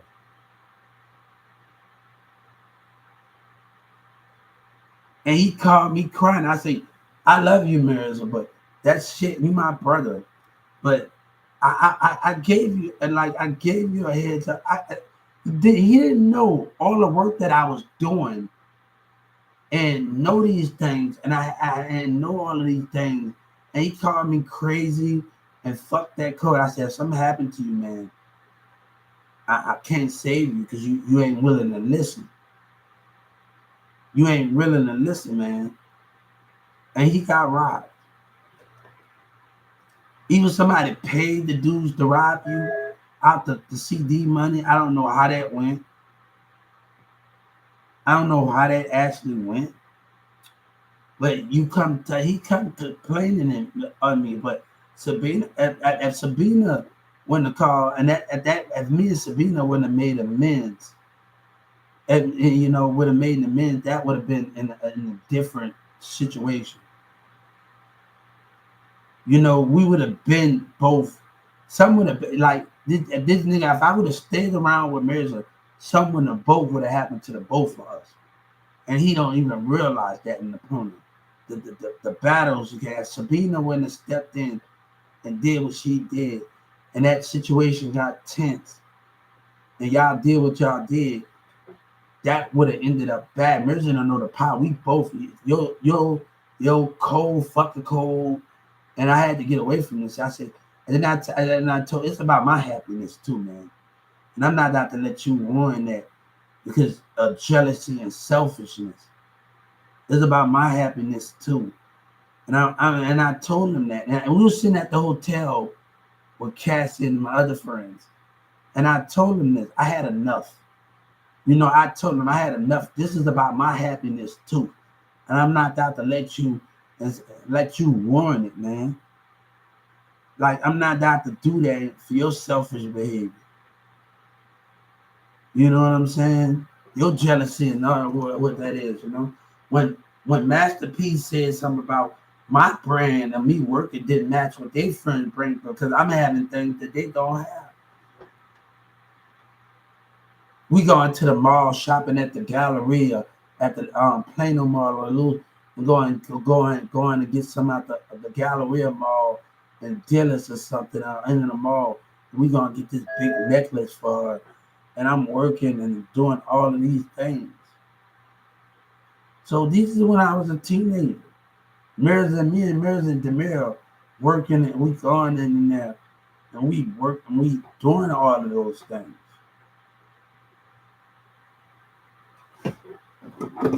So we go get this big necklace, but don't, man, people have tried to ruin. Hey, yellabeezy, people have tried to ruin me so much with lies and deception. You're trying to do it. They're trying to do it now. You can't ruin what you can't understand. You can't ruin God. You can't ruin what you can't understand. Your lies are getting too deep. Their lies are getting too deep. Now, and I'm going to get the DA. They got the nerve, whoever putting up it. Anybody can type up something. I can tell you, I got my food stamp card right now. And let me tell you something.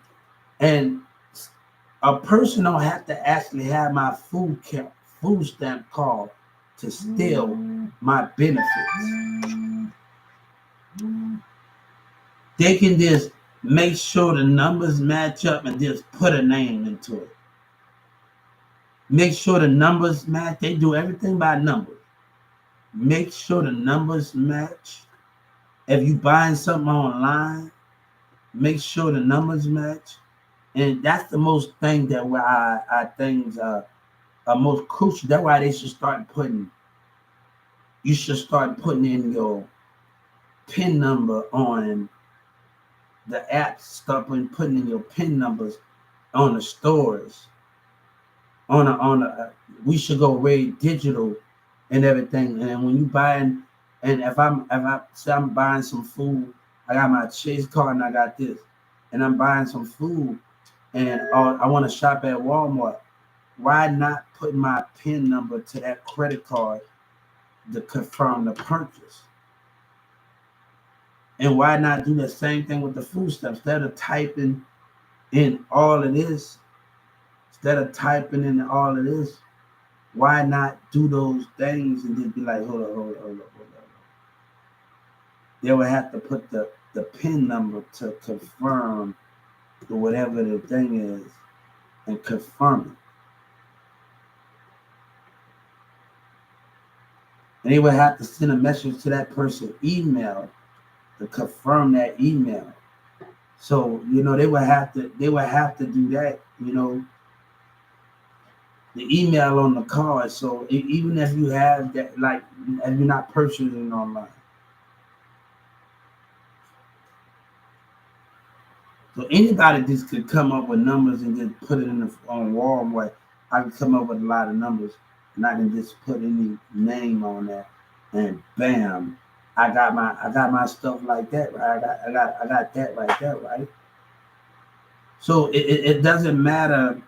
Come on. I used to watch my boy Miles and them rob the ice cream man. And when we stayed in Carrollton, I'm like, hold up. Miles and them actually robbed the ice cream man. Look, like I was like, hold up, Miles and my brother. I said, y'all niggas. I was like, hold up. I got a lot of good times. And I'm like, oh, Miles, you actually robbed the ice cream man. I like my brother and them, and like this girl Jasmine and them work at Domino's, and we used to always get pizza. And that was my homeboy I met in thing over there at 22. They stayed right around the corner from Jasmine and them when I met in Dallas County in 2022. And I met him and see him like, hold on, wait, what you doing? We all go through something, but we don't act on it. Like, let's just get through it, and we all go through something in life. And I'm like, oh, what you? He got tattoos all over his face and everything. And I'm like, hold up right fast. I'm like, hold up. This is we the same age. And all of us, and I'm like, oh, everybody grown, like literally. But with Jasmine, but her sister wanted to talk to me, and like right now I wasn't in the right place right now. Like when she was at signing, and my stepdad, I don't know, like it's another two Jasmine. It's two Jasmine. So you don't know what's going on in her sister that we all chill with in character. So you got to understand what is going on. Right now I had a lot going on. People don't know I have a lot to deal with on my plate. And last time you dealing with those certain things and with those sort of things. But me and the two CCs, the other CC, Dan was another CC. We used to be good friends until that turned out to one day. She got mad that I couldn't meet up for her one day and 2 days, and then being that I'm there for you all the other times. So it just we got into a heated argument, and that's where the friendship went just left. And she used to work, and I'm there for you all the other time. And I'm walking to the massage place. I'm doing all the rest of these things. Come on, 1 or 2 days that I just can't be there for us to walk you to work and pick you up from work. And we walk back to Addison, and that argument, that disagreement that we had, we never settled. I don't think we still never settled the thing that we settled to that day. That was that for 2 days. That was only 2 days that I couldn't make it to where to walk you from. I'm coming to your house, and then I'm picking, and we walking from the massage place in Addison, and that's 2 days. So I was like, hold up, we just haven't we not getting along. We still don't get along, so it's still conflict. So we still don't get along. So it's conflict. So it just the way things is. That's just the way it is. And just for 2 days, that's just the way it is. You know what I'm saying? I'm there for all the other days, and I'm there for all the other days. So, and yeah, look, I ain't about to get into arguments with people. I ain't about to do that, man. I ain't about to do all of that, man. Like, whenever this CC decided she want to come cool with me, and it seemed like we are never going to settle our issues. I have tried to, like, we ain't never going to settle our issues. Like, it's to the point in past that we can't settle our issues now. And like, and I see that now. with our differences and all the rest of those things. It's to the point that, hey, trust me. And every time I just show her and just try to, all of the rest of that, try to show her I have a kid, and we can never settle our issues. But I told my brother, I'm always strong. My mindset is always different. I always wanted more and to see things in the bigger picture and all the rest of those things. I used to take my brother's cigarettes, a pack of cools, and burn it. Because Tabitha fucked my brother like you gotta realize what's going on. And I used to always take my brother. My brother had this thing, these membership. He's a Cools fan. And he used to always get on my ass. I used to take his cigarettes, and when we stayed in Carrollton, in our house, and I used to burn the ants with it. I used to take his cigarettes, sneak his little cigarettes out. Remind me of Toy Story. Now this is a true story. My brother always getting coupons on the cools and stuff. So he's a smoker, and he always getting coupons with cools and so. And I just take his cigarettes sometimes. He got a whole pack of cools. They be sending coupons and stuff in the mail and tobacco. And I used to always go in that little backyard, and I used to go burn the ants with it. I go in my front room, do some stupid shit, and take the lighter and just put the motherfucking cigarette, light the cigarette up, and I burn the motherfucking ants with it. I like I would burn the ice with it, man. Like y'all know when I was a kid, I was so damn like as a baby, my sister and them, myself, like I got a lot of like sisters, stepsisters, and baby dolls. Them things used to creep me the fuck out. All right, when I used to sleep at my sister's new house. My dad got a lot of kids. He get mad at me because I don't have a lot of kids. When you don't have a kid, and when I finally, because I got to let him like, I said, hold up, you rushing me into having all of these kids right now, just because your ass got all of these kids. And he got like you rushing me to have all of these kids, and like, oh, when you gonna have everybody? Look, stop getting onto my damn case right now. Stop really getting onto my case right now. But because I have his name, so I have his last name, so it just what it is. So he's out here. Look, it's not only have to be all of that. You got to make sure it's the right place, the right person, and not dealing with dumb shit. You know what I'm saying? Yeah,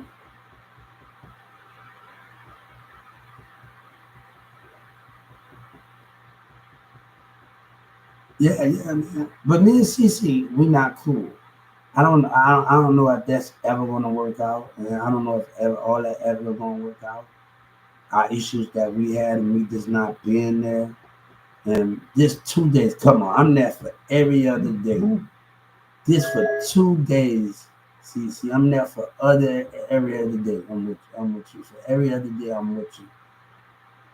This for 2 days, and and Chantel, like I'm going to Smith, and her sister going to Perry, and she used to.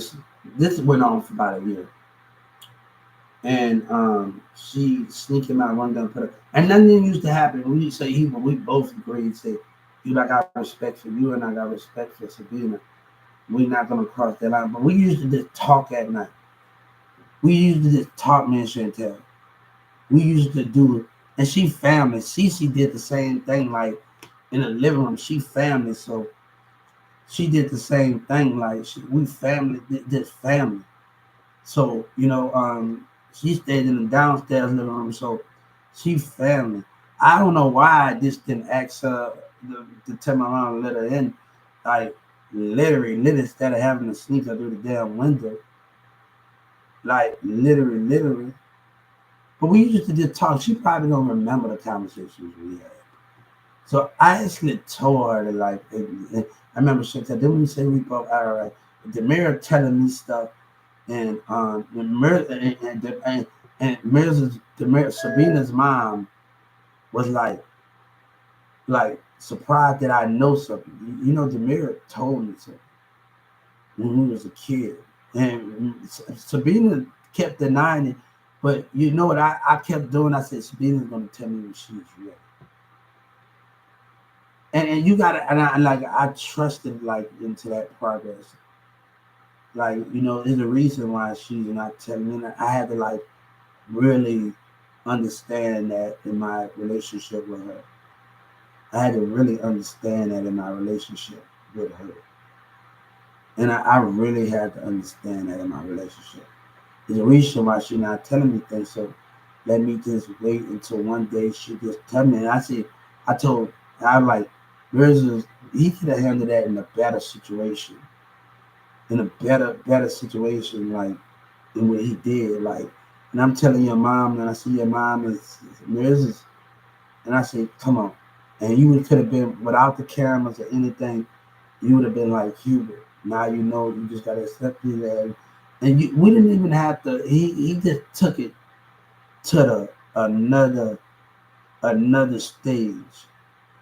He took it to another, but that me and Sabina is me and Sabina. Me and Sabina mom and dad and all the rest of that's our issue. But if me and Sabina do get back together, Mirza can't have nothing to do with it. That's all, man. And she told me like it's not time that like y'all just had me wondering and just mixed and just had me wondering all these things. I just don't want him to do nothing with it. And me and Sabrina have some. I just don't want him involved if we get back together. So I just don't want him involved. You know what I'm saying? But this is about knowledge. This is about knowledge. This isn't about nothing else. This is about knowledge. This is what this is about. This is about knowledge. You heard me? And all the rest of that. Mirza can't even speak on that. You know what I'm saying? If Sabina don't want something, and Sabina told me when she told me to leave, to leave her alone to get away, I have to respect that. But I have tried. I have tried when we was kids, and remember Roberta told me to walk away. And I have tried, man. When you try with a relationship, you try to fight for it, and I'm getting chewed out. He tell me, "But why you didn't tell Sabina what Demir told you?" I said, "Hold up for a second. For number one, I'm sitting on her steps, and you downstairs, and you want me to say something about, well, I'm not out to rock the boat. Or you gotta know how to pick your damn battles, right? I'm already getting chewed. Oh, look, now you think I'm gonna go home with a damn eye or something? You lost your damn mind." And like I'm like, hold up. I'm picking my battles. I told myself, look here, man. I said, I don't give a fuck what you talking about. Like at the moment, I said, I'm choosing my damn battles. Riding, her mom is sitting on the couch and sitting on that hand. I'm getting chewed out behind you. So, and I'm like, I'm gonna tell you one more time. You tell me the truth. I was like, I'll tell you everything. And what that is, you're not gonna wonder. Like I'm already getting chewed. So I was like, hold up. I gotta just take it. I can't even say nothing. I just gotta take it. And not that I did, but I just gotta take it because I was in the situation. I was in the situation. And I'm like, damn, man, this is not a good thing for me. That I'm getting chewed out of behind cheating and doing those things. So this is not a good situation for me at all. I said, damn, I'm not gonna rock with it. I'm not gonna rock with it at all. So, like I said, I gotta each time I was, well, you gotta be out your damn mind with Sabina's mom and dad right on the couch and every damn thing. Sabina calling me out. You gotta be out your damn mind, boy. I say, look, I gotta say this battle for another damn day. You gotta not look like like literally. He told me when I was a kid, and he told me when Sabina was gone. So those are the things that he told me to leave. And I tried. He told me if I tried, Sabina, he was advising. She was advising. He told me, it hurt me say, Sabina, I had that, and Sabina don't want to be with you, leave. I mean, Mirza don't understand. The music don't understand. Like he don't understand what I'm like. You know what I'm saying? That he gonna tell me what I didn't fight for, and then we arguing about Samantha Tabitha. No, Summer's sister got a baby by Nathan, and we didn't even know condom, and she said she couldn't get pregnant. I was like, hold up, she actually got a baby by Nathan. And I was like, hold up for a second. I'm thinking, damn, you telling me that? So when she on the pill, I can tell she was on the pill. So she like the way she was acting, the way she was acting. So the spirit behaved in me, everything. Said, fuck, we fucked like for 6, 7 days straight without any kind of non-stop. While Summer and Sky was in the room, in the living room. And the only time we used the bathroom and got something to eat, but me and her just tore those sheets up. Like this is a true story. I don't remember about it. Like he was like surprised, like, hold up right fast. Hold up right fast. You're surprised on some stuff? Like I said, but like ask Sky's sister. Like when I was dating this Orion chick, Sky and Summer was Sky, and they telling me about Sabina. You not everywhere where Sky is. Sabina got stuck on him, and Mikey, you not everywhere what's going on. Like y'all don't even know how I was feeling. And I'm like Samantha's boyfriend and everybody, and I'm like because my girlfriend, she got Nintendos, she got every game.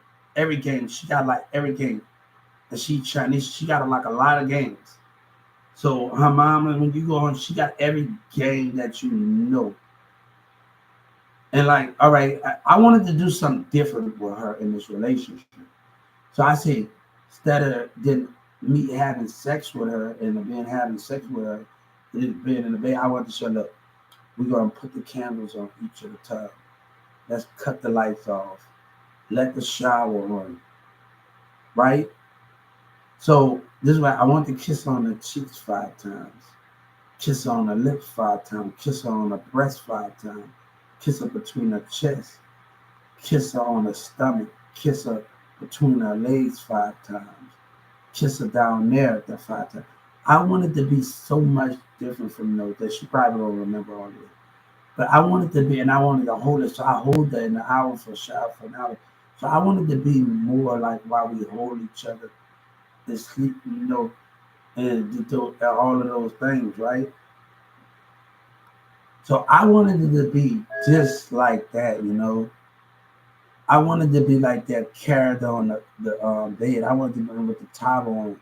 So I wanted this something to be different than any of that. And pick up and carry on the legs and carry with the towel and kiss between the legs. It wanted to be something more that she probably don't remember all this.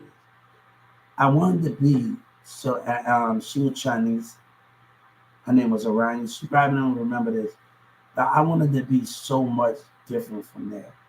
But she had a towel on, pick up and carry her to the bed and kiss her between her legs and do all that. It had to be so much different and understanding where I wanted to take that relationship. Even if I go back out on I tell her about when I go back out on my date, when we go on the date, a man with a man you gotta keep a notebook. Because you probably have other dates, right? You gotta keep a notebook. And you gotta keep that there. The thing is you're getting to know each other, you're eating at restaurant, you're getting to know each other. But also you need to find out what food she likes and what she don't like. And what she allergic to. That don't mean you're gonna cook it. That means when probably your second or third week, you can cook it for her when you go to her house when y'all get a chance to get closer. So that first date is always crucial. And you always have to carry a pad or something. That's when men gotta realize that most men be like, nah, they can remember. No, you have to know something. And we need to carry a notepad. All right, let me find out what you like and what you don't like, and what you know and what you like and what you're allergic to. And that don't mean I'm gonna actually cook what you like unless it's on a special occasion. You know what I'm saying? Unless it's on a special occasion. So those are the things like, all right, I know what she don't like, I know what she like, I know what she allergic to. And I know let's find some. We gotta look at the ingredients on the back, and like you gotta. And my teacher, we had a kitchen, and my mama still got this recipe. And my baby mama, sister, my cousin, baby mama, she worked at Target, and she got this cake made for me that my teacher had, like it's a recipe cake that she's had, and Miss Chastity had, and she still make that. And Target made it for me. Target made it for me at her job. She actually made it with this cake, this condition. It's something that Miss Chastity had. It's just something that was Miss Chastity's. And she got the candies, the two things she said, but it was something that she know I like this cake. And she gave it to my mama before she could make it. And Newman Smith. So we had a kitchen in our classroom, and we used to have to sit up there and read the back of the box and do those things. All right, this line you need to do this and that.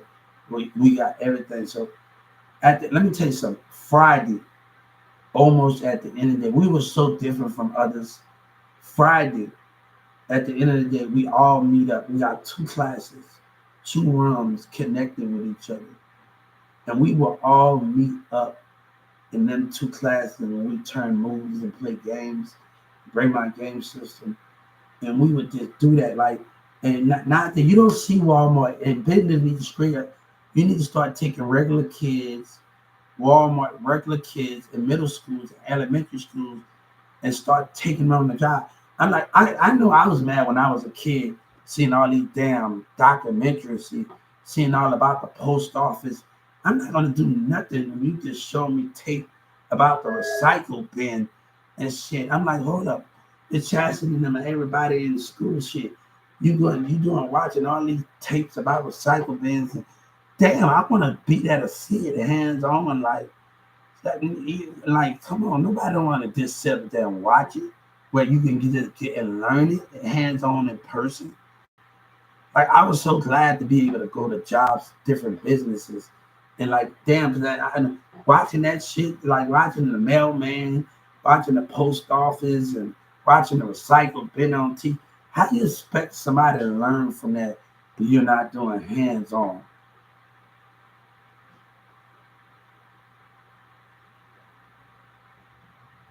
Where you're not doing hands on. Like, I said to my damn self, thank God I was going out. Thank God I was saying to myself, I was thinking at that time, I said, damn God that I'm going out, that I don't have to just sit in here and not have no experience. And these motherfuckers, I like watching all these post office, they talking about the mailman recycle bins and and all of those things. And I'd be like, thank God. And I'd be like, hold up, look at this shit right here. How you expect somebody to learn something without having the hands on hand? They got more fucking problems than anything. I hate they always want to do everything by video. I don't know what's wrong with America and recording. How we supposed to know? And we ain't getting hand.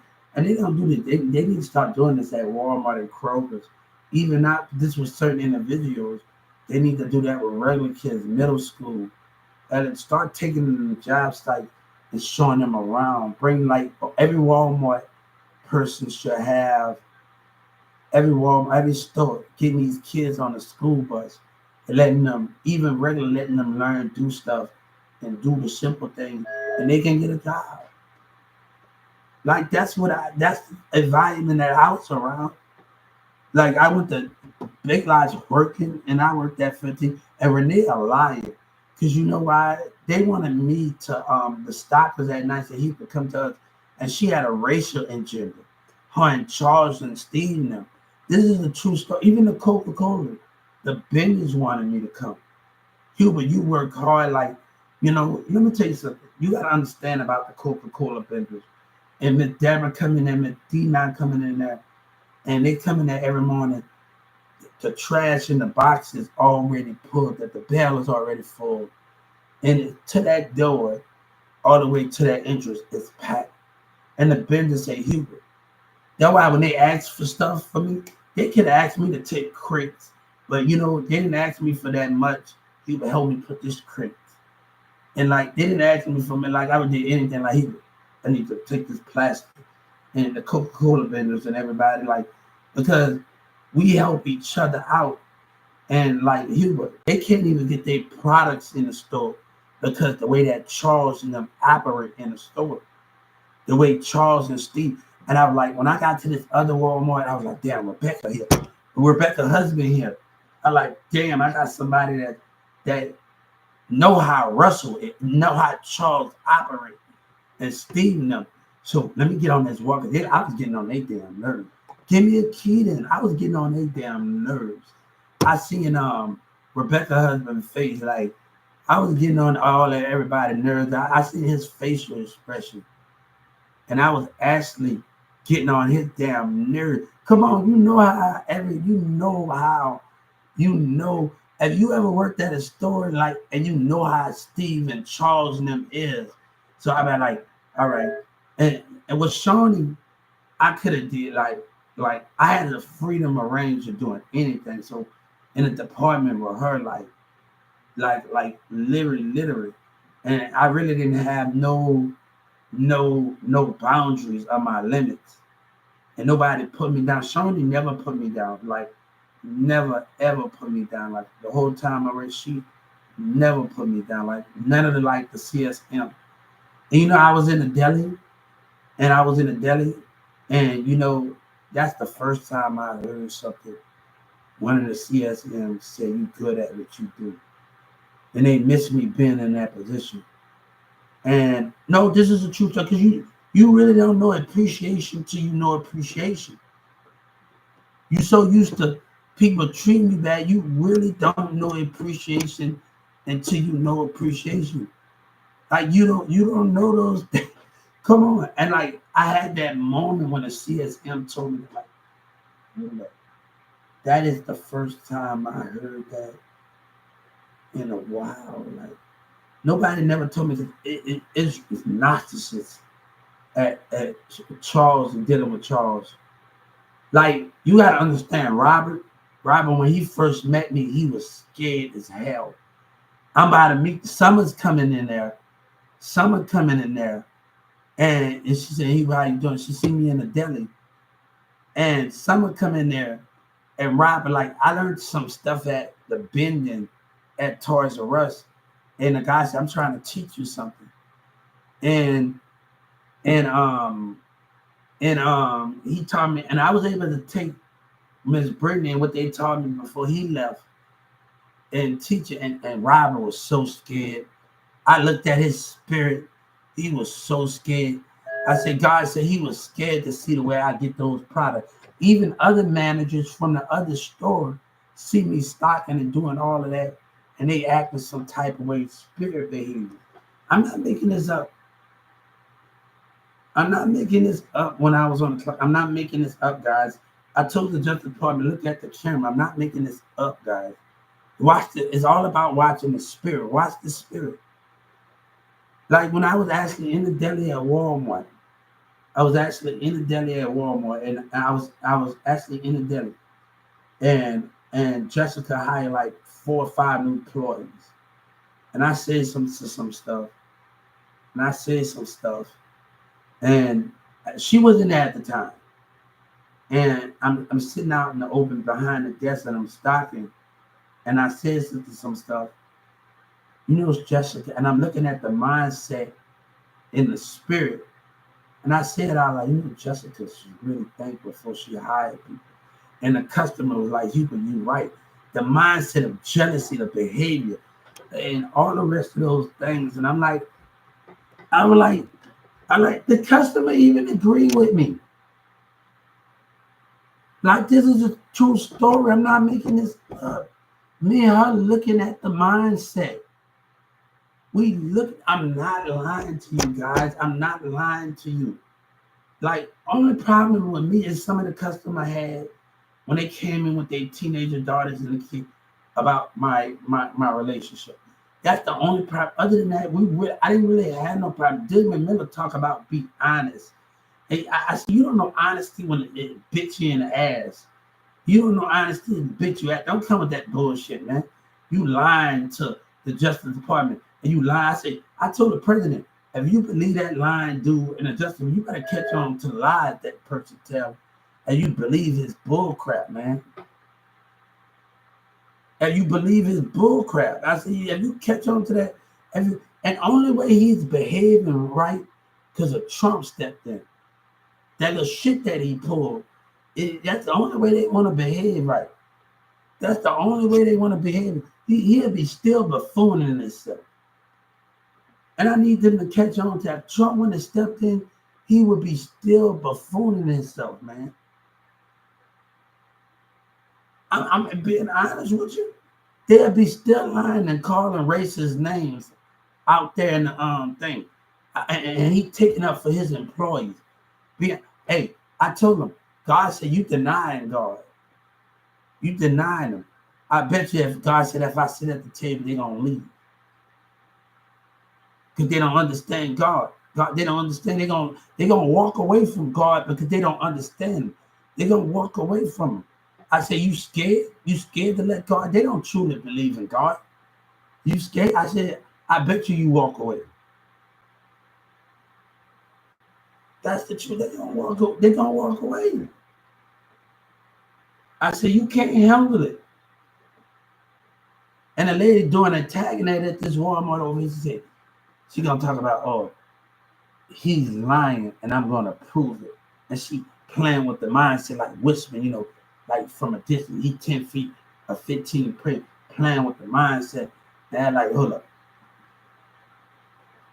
You 10, 15 feet away from somebody, and you like 5 feet away from somebody, or 6 feet away, and you use your body, and you try to make it seem like I'm the bad guy. You try to make it sure. I say, hold up, I got something for you, ass. You want to play with my mindset and whisper? You try to play with my mindset and whisper shit. I got something for you. Don't play with the mindset, man. But I told you, Miss Chastity. I used to ask my teachers.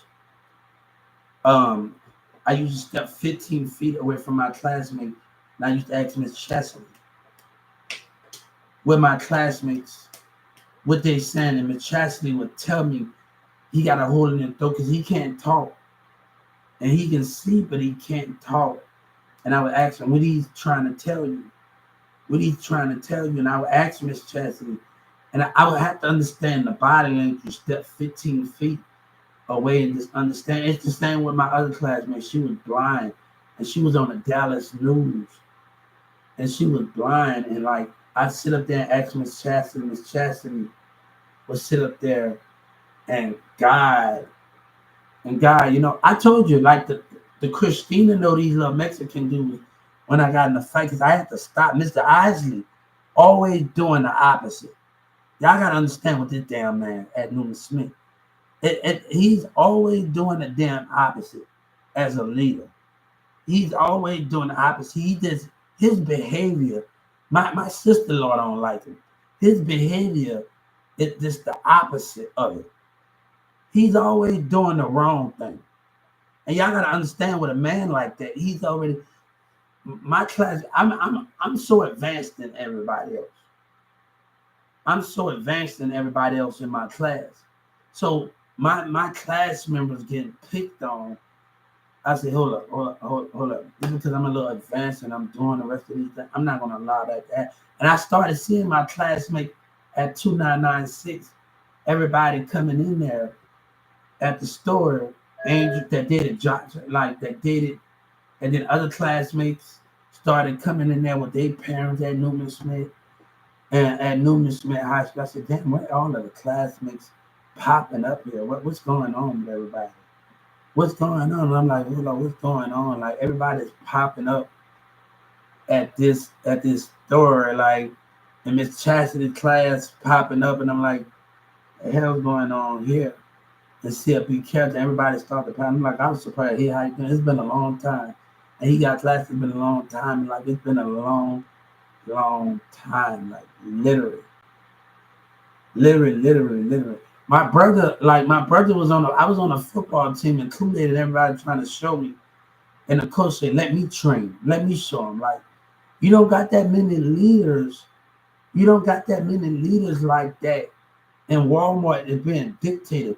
Let me tell you, I was on my phone and I gave Jessica the eye, and she texted, and I told her, either you teach me, I'ma sue your ass, and she know, if she was right here, right now, if she was right here now, she gave me eye contact when I was on the clock.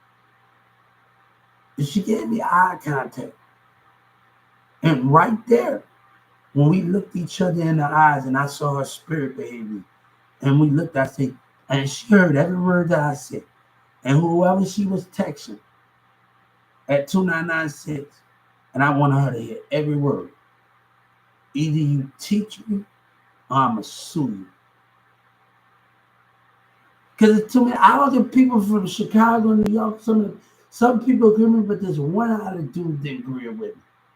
One out of dude didn't agree with me on Big Lies and Lie to me. One out of dude did not agree with me. And you were about, oh, look, he's a manager. He talking about being a leader. You're a department manager, and you talking about being a leader and leader. And he's like, what my bad say? What's your bad say? All right. Like I'm coming in 4:00 in the morning. I'm ready to learn. I'm ready to have some fun, and I'm ready to do these things. And I'm like, hold up, this is something. I'm like, hold up, this is something I never did before. So I really gotta go home and get some sleep. And I'm really getting excited, guys. I don't know, the 2 days I'm really getting excited. I'm like, hold up, this is something new. This is something really new. I'm like, damn, I'm like, man, damn, man. I know I went home and I know I gotta get me some damn sleep. So when I came in, I was so damn nervous, sitting in the room with the other store managers. I was just so damn nervous. I was like, hold up. And right now, the meat department tell me, guys, say, you gonna get it. Like, I was just so damn nervous. Like, you know how you get nervous. And like, you get nervous. But we sitting in the deli. We sitting by the deli, and we doing inventory. And I watch him do it. He watched me do it. And he just wanted to give up on me. I said, hold up. That's not what we do here. Come on. When we didn't get, if you watch me do the merchandise, and I'm standing by you, and you watch, hey, I'm doing good, and you watching me, and me and some people had a disagreement. One person off a live me had a bit live off that disagreement, and said, think about yourself. All right, he's a manager, and you got Jessica. She got to take care of. She the owner manager. She got to take care of her produce and make sure that and do all of that. And then make sure that while you sit up there and think about your damn self. Like you ain't no leader. Like you ain't no leader when you sit up there and think about your damn self. Like I said, damn. Like Jessica Moore, look at Jessica doing everything while we just sit up there and your ass just sitting up there. You ain't no leader. That's why people after the money. You ain't no leader. Me, Jessica, and everybody, we just looking after himself as a department man. Why have the position? Why being there? Why have that position? And everybody want to tell me I got wrote up like 8, 9 times. And they like, they don't pay me enough. I was like, hold up. They don't pay me enough to come to work. You make me sick. And like, hold up. You still come to work? I'm gonna show you. I like, God damn, like, hold up.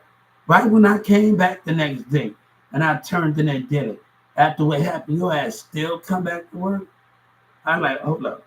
If Jessica and them don't catch on to what's going on here about me doing what I'm told to do, we're going to have a major damn problem here. And, hey, I'm going to show you. You still come back to work? I'm going to show you. I'm like, hold up. They really, oh, you going. One guy on a scrubber, and I'm still in the deli, he intimidated me. I said, look at, he's intimidating me. I'm like, hold up for a second. You ain't got to damn intimidate me. They asked me to come in the department while I'm still in the deli doing that. He intimidated. I look at the camera. He intimidated me. I'm like, hold up. That intimidation shit right there. You know, that shit right there. Hey, don't intimidate me while I'm riding, because Greg taught me how to drive the stripper and rob the stripper. And he taught me how to do that. And he like, and you know, my first time with him, working at Walmart, and we talking about getting along. My first time, you know, Grizz didn't even help me. Charles didn't ask him to do. Charles didn't ask him nothing. Didn't tell him to do nothing. Grizz was like, Hubert, I need your help with this. Tie this work up. It is something that when we waxing on the floor, Grizz was like, Grizz took me everywhere with him, and he was so happy that I left. His wife used to show me text. Shout out to Grizz. Everybody, when I was at 2996, everybody still asked me about him. I said, I lost Grizz, and then they say, no, Grizz, I'm gonna stop talking to you. But Grizz was so happy that I left. Grizz, I said, ask him why Grizz left. They don't want to know. Grizz said, I'm buying the ranch. Grizz didn't want to be here with that bullshit. Grizz used to take the forklift, and he used to say, Hubert, I'm not gonna let this happen anymore. And he used to get the forklift and get the thing. But let me tell you, I got no badge. I got nothing. And when we doing the claim truck, and he said, Hubert, put on this fake ass badge and this vest. And I don't even got the CBLs. And he would tell me, I'm gonna teach you how to run this electric pallet jack. And every time he would give me that, we would do the claims truck and get those things. And they don't even say that. I just put on my vest. And he would teach me. He would teach me. Like on Police Academy. And when I started doing the fort, like doing the Fort Club one night, 4 or 5 o'clock in the morning, like on Police Academy, my favorite movie, right? And the guy didn't know how to drive, and what's his name started? Grizz said, I'm gonna teach you how to walk a Fort Club, and he started spinning around, Grizz said, Hubert, that's not how you damn drive that Fort Club. But I wish he would have trained me more, because on the scrubbers, I get it. I wish he would have trained me more, kept working with me. But he know Charles was gonna have a problem. He know Charles was gonna have a problem. So he was like, he know Charles was gonna have a problem. He really know Charles was gonna, but he took me to Home Depot. He took me to the store across the street. We would build stuff. And Charles didn't like that. So he was at this table. After that guy was, him and the other black employees really had a problem. He didn't like it that Charles would take. We went to NASCAR together. Like him and his wife said, Hubert. And he showed me a text from him and his wife. His wife said, Hubert, shout out to his grandkids and his kids in Oklahoma. And he sent me a text that said, you and Hubert have a good time. And he showed it to me like his wife said, you and Hubert have a good time. And Grizz used to get on my case and say, Hubert, that's all your ass gonna eat. You need that. They got these banana nuts muffins. And he said, Hubert, you need to eat some other stuff. That's all you want to eat. So Grizz started bringing to me, you better start eating some damn, you better start eating something else. Grizz would have all these fried foods and stuff. And he cooked, he know I'm from New Orleans. So he have a fried fish ball at Walmart. Walmart always having these things. And he having a fried fish ball. And like some of the employees don't eat. I said, Dad, I love fish. You know, I'm the New Orleans person. And I love fish. But God damn. They don't eat fish like I eat fish. And we fried fish. And don't eat fish. I'm from New Orleans. I eat crabs. I remember I was a little kid. And I used to sit and crab. My dad used to always tell me, like y'all don't even know, like when I met my auntie Monique, my dad's sister, like when I met her, he used to always tell me stories about him. But I didn't about her.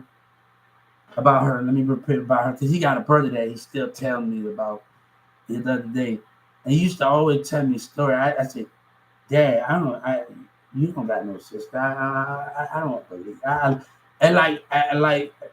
It tell me stories, and then like when I finally got to meet him, I'm like, hold up for a second.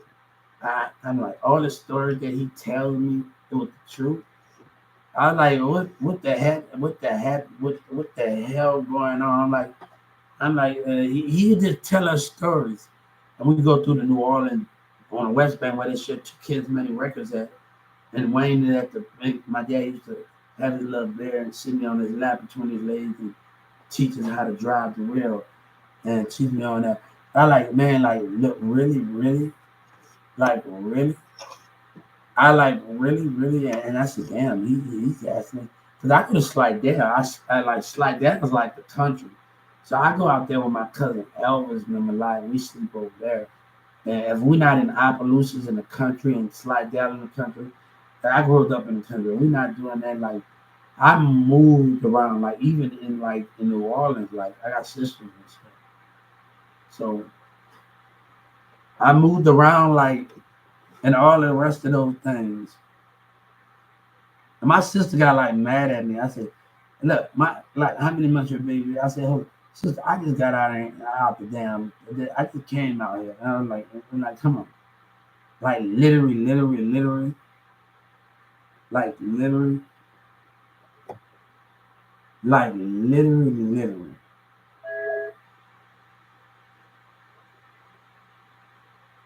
literally."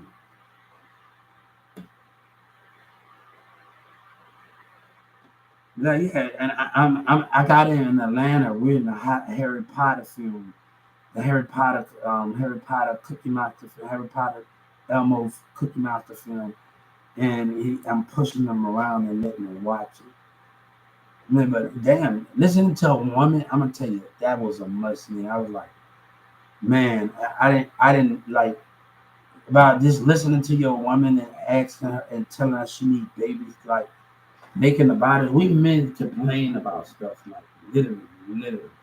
Don't know how hard a woman got it. But I was like, I said, hold up.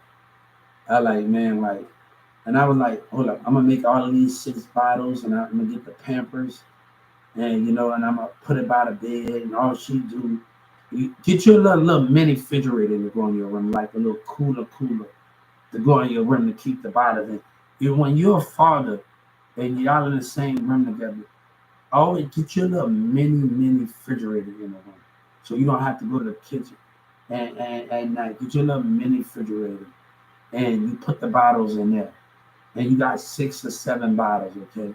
And you sitting there right by the bed. You got the Pampers, you got to put the diaper holes in there, put the little bag, whatever that is, and you go. And this is gonna help out many where see I don't even have to get up out of my damn bed for the next bottle. The Pamper, or rest of those things, got the little get your little trash can that open and close to go right by your bed, to go right there. You step on and things. I said, look. Hey, y'all men don't know how easy it can be, like literally. I said, and all I do is gotta go to sleep afterwards, and she get the hey. And I was and the baby wake up. She ain't asking for too much. She ain't asking for too much. That way, we gotta understand. She ain't asking for too much. I said, this is gonna be easy. I put my ass back to sleep. Like literally. I said this ain't asking for too much. A woman you have a baby with ain't asking for too damn much. I'm like, hold up, so that's all I gotta damn do, and I can go my ass to sleep. I gotta go to work or whatever that is to do what I need to do, and I can still do that. I said, hold up, this is a piece of cake in the wall. This is a damn piece of cake. That one you gotta be organized, man. You shouldn't have to go to a kitchen at night. That's the big refrigerator. You got to go get one of those little mini things. You should never have to go to the kitchen at night and go get something. Or you have to wait. Always make what I did when I took I paid so much money for WIT and go buying formula. Oh man, I was man. Look, that critical pay they paid me. I didn't see nothing. I said, that guy, damn, y'all like. No, like really, stop being sarcastic. I was like, no, that critical pay, they paid me that critical pay, they paid me like damn, I really didn't see nothing out. I thought I was gonna have a little damn this kid eating up every damn thing. I'm like, God damn, I have to baby the formula. $30-$40 a pop. That's expensive, guys. I'm like, man, I spend like $200 to $300 on those things. That like man, like my check. I was like, hold up, shit. I didn't even get to enjoy the motherfucker. I was like literally like I wanted to. I was like, hold up. I like, damn it. I said it's not about me. I had to suck it up. It's really not about me, and I had to really suck it up. I said, God damn, man, I'm buying full cans. I said, I had to really suck it up at the time because it's not about me. I can't be cheeky. So I decided to have this baby and I said, not about me. So I was thinking that, man. I was like, man, look, I'm just have to suck it up, man. I said to myself, damn, I'm just gonna have to suck it up. I thought about it. Damn, I got like a cold drink, a piece of pizza out the deal. God damn, like a clothes or something. I was like, and dude, it's expensive. It's like $40, $30, $40 a pop. It's expensive. That add up, man. That add up. And like we shop at the store for Fellini's. You gotta go what to do Fellini's. You go to the shop at these little markets and you go get 20 bottles. You gotta go to where bottles were cheap at. And you can go at this store Fellini's, whatever this store at. They sell bottles and stuff. You gotta go into these little places. You can get like 30 bottles. We gotta really understand something. Get like 30, and it don't cost you. You coming out there with a lot to different from Walmart. At the Levine store or something, some stores that me and my mama shop at. You coming out there with like 30, 40 bottles, but the whole time you're gonna spend $1,000 at Walmart. I got my baby bed from the that like one of the places over there off of Web Chopper over there, off of Web Chopper where my movie theater, Levine, the whatever that little place is. But as a father, you go to one of the place that sell really cheap bottles, and you're gonna leave the most thing you're gonna spend about $100. You're gonna come out with 50 bottles, about $100, $150. But you're gonna use that shopping at the Levine's and the other places and all the other places. You're gonna come out with it's gonna come up to $150, $100, but it's worth it more than you just spending money on that one price, like for that one bottle at Walmart, right? But damn, you got all of these damn bottles, and you spend like $80, $150 on. You getting more at the Levine store and at the other stores in Louisville more than you gonna get at Walmart. And I'm like, hold up, y'all better start thinking, man, like, and start going to these stores because you getting like you got $8 or $9. It's gonna add up. It's gonna add up, but you can get more for your money if you shop at the Levine's and these other like big clothes places, and you get more for your money for when you're dealing with baby stuff. You get like, man, you coming out with 40 bottles, 50 bottles, 60, 7 bottles, only spending $100. By the time you finish, you probably only spend $100, and you coming out there with 50 or 60 bottles, and you spent $100 with it. That's how great it is. And they got a little way going, so you have time to take it out. And that's why these companies so great than any one of these other companies, because they get it, and that makes the customers come back. You see, Walmart don't do it year round. They do it once a month. I heard they don't do it no more. They don't do it all year round, constantly. And that's why Walmart losing it. That's why Walmart losing it. That's why they losing it. Man, you got Levine's, them clothes and stuff. That's why they losing that, man. They only doing it, and I heard they don't do it no more anymore. That's why they losing that. Shit, you doing it, you ain't stopping it at all. That means Walmart need to get a bigger warehouse in the community then. Like, if you're gonna do some stuff like that, get a better warehouse that's gonna put right there next to that Walmart that's gonna keep those things, right? Like, Come on. And the other business can do year round, and you just do it towards the holidays. And I heard they don't even do Lil Way no more at Walmart. And you just do it toward, no, you gotta constantly keep doing it every day, every month. Don't just do it on a holiday. And Walmart don't realize that you can make a lot of money by keeping it up with clothes and everything, games, everything, anything in that, like clothes and stuff and toys in that store. You can make a lot of money by this constantly. They need to put a warehouse in that thing where you can keep that stuff at.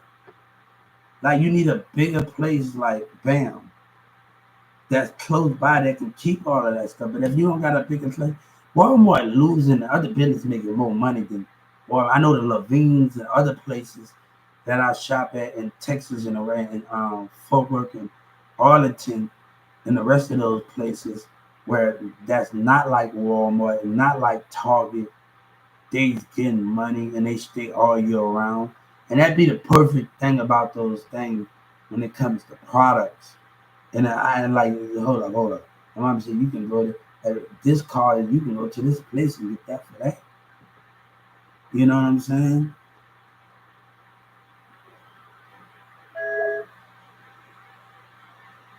And you like, I like, BAM, like, I had a Samsung washing dryer. I got so pissed off because the rust, they don't have a warranty to fix the rust or replace the little part in there. And I'm like, hold up, you don't have that? I got it. It's just a waste of money. Like waste of money. Like you can have 2 year warranty, but you don't have a warranty. My washer and dryer not broke, but you don't have a warranty to fix the restaurant. I said, man, y'all got some issues. Yeah, the hardest thing for America to do is to find a person to find a reasonable, cheaper dryer that just not gonna cook. You buy it off the streets and a cheaper washer and dryer. And they don't even do Lil Way in the mall like Lil Way in the mall. They always talk about selling. Even Sears and them, you gotta sell stuff. They don't even do Lil Way in the Sears and them. Like all the rest of these places don't even do those things, right? Like they don't even do it. They don't even do Lil Way in there. Hold up, I'm gonna allow you to, before I come and get this, I'm gonna allow you to pay this off. They don't even do it. These people be losing multiple money because they're not willing to put the thing in a little way while the other products can sell. They don't even do it. All right. I'm coming to rent this rate thing, this lift thing. I'm coming to get this wash and dry when I walk into a Sears place at a mall and I need this to be in a little way. Can I just pay this every month before you actually get it to me? And right on my last payment, you can actually, BAM, come on, like literally, like BAM, you know what I'm saying?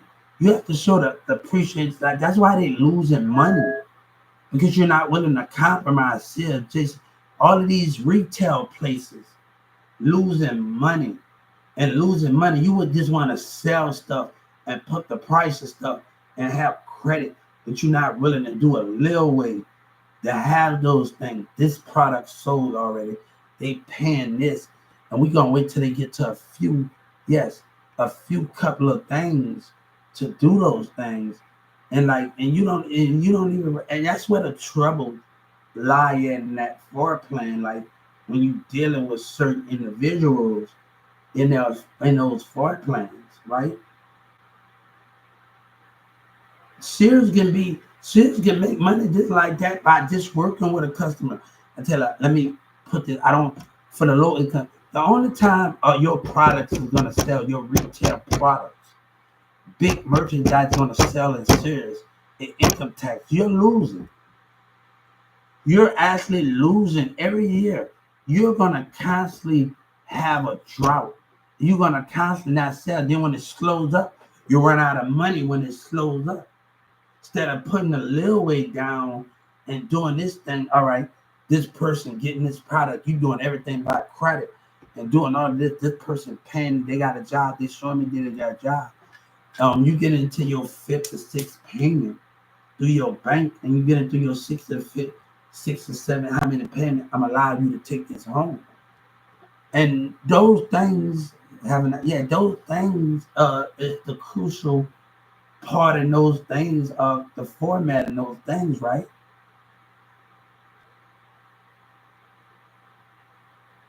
Like every time I go to a Nebraska furniture place, I be like, hold up for a second. It remind me of Demir. We got a game in place, and it remind me of one of the things. I'm like, hold up, hold up. They don't even do a little way. Like, hold up, hold up. You just gotta pay for things and do all of that.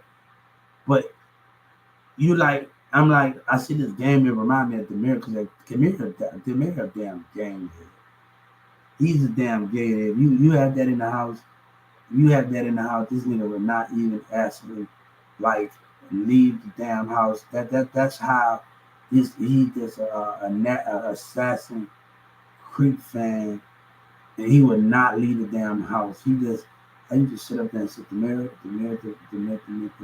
And that's the one been a game here, create a game here. I said, damn, he got assassin. He got the computer. He playing working. Ain't nothing wrong with being a game here. But I say, God damn, all he did in the game, he had never damn leave his ass, man. If you give Demir that damn my old friend that we're not cool no more. If you give him that damn, if you give him that damn that I saw that thing in Nebraska in Plano, and I saw this thing in there, and like, hold up, Demir, this big game and this dude. And that's why I show people my creativity because I used to always picture things in a vision that I picture people and wanted by me watching Demir with that Assassin's Creed. And I used to always want to show my creativity. And I've been wanting to get it out. And I'm like, Birdman, I hope you like it. This is the artist thing. And used to always want to, I heard y'all like Drake. I got the one with the diamonds in there on TikTok on go to my thing at HUBRTS31 and get money stopped the way you get to see my little work. And I got the one with the on my Instagram, and I got the thing with the diamonds with y'all in the universe in there and stuff. And Tom Brady, and Tom Brady and Tom Brady's and things, and the one with Tom Brady when he trading the thing. Now I've been wanting to get it out. I've been wanting to show my creativity.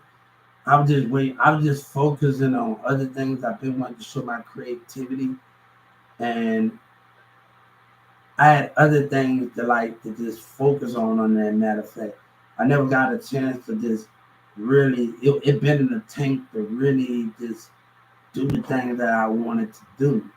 Since I'm not putting out any music right now at this moment because I'm doing my little acting things, I don't got nothing else to prove. I really don't got nothing else to prove anymore about this. So I really don't got nothing else to prove.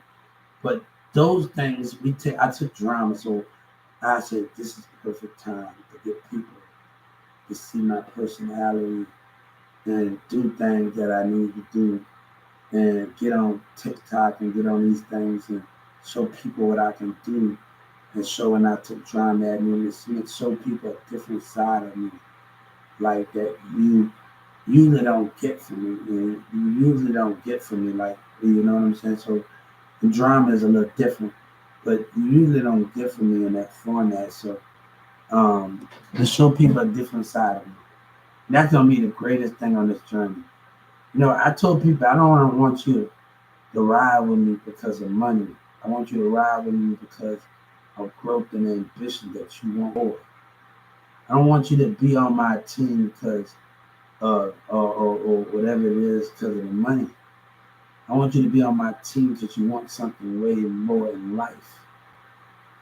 You want this ambition. You want things. You want something. You want to grow. You want to reach the universe. And you just not putting up with bullshit. That means OGP is not always about this. It's not always about fighting. It's not always about this. It's not always about violence. It's how you structure yourself and how you move against your enemies. Those are the things, that's what that's about. It's not only about doing violence and OGP thing. It's about doing that. Those are the things what it's about. Right? It's not always about doing that. So not always about fighting and doing this. Can you move different? Can you think different? Can you strategize different? Can you do? You know, I walked my son around the neighborhood, and I took him to the community. I said, son, you gotta ask him because he got my phone. And he's actually playing the damn. I tell you playing the phone, but I told him if you gotta walk and look up. You just can't be looking down. He's 5. You can't look down because I gotta guide you. Make sure you don't get where you at. Like I gotta guide you, and I gotta like come on. You gotta learn how to look up while you playing that damn game on your phone. You know what I'm saying? You gotta look up while you play that game on that phone. So those are the things with that. I took him around the neighborhood and showed him around some good houses. And some nice houses, some really good houses. And I told him, you can have anything that you want. But you're gonna have to strategize, you're gonna have to think different. And I'm gonna tell my kid to watch out for the mindset, watch out for his own black kind. You know what I'm saying? You're gonna have to think different. You're gonna have to watch out for the mind. You're gonna have to think different. You have to put your money and your time as a kid, whatever you want to do, in other resources. It's not all about this, guys. It's not all about this. It's about how you move. It's not about being the hardest. You want to be the hardest, toughest. It's not about being all of that. How can you move from your enemy, God said? How can you move from your enemy, God said? I have my little eight. I tell my son don't want to believe me. Like, I used to be scared of the damn little crowd. My dad and everybody used to, before they bought a crawfish, I said, hold up. I got all these damn things. As a kid, like, scared, like really. When I was a kid, man, like, when I got a little older, when it died, when it was boiling it, and I started, like, kill them, biting the motherfucker off, and seafood, and all of it. I got to get my son to like it. My son, I got to take him to Mardi Gras. That's going to be it. But I said, son, I'm also in a parade. No, they used to always get on my ass, I need you to listen to the beat.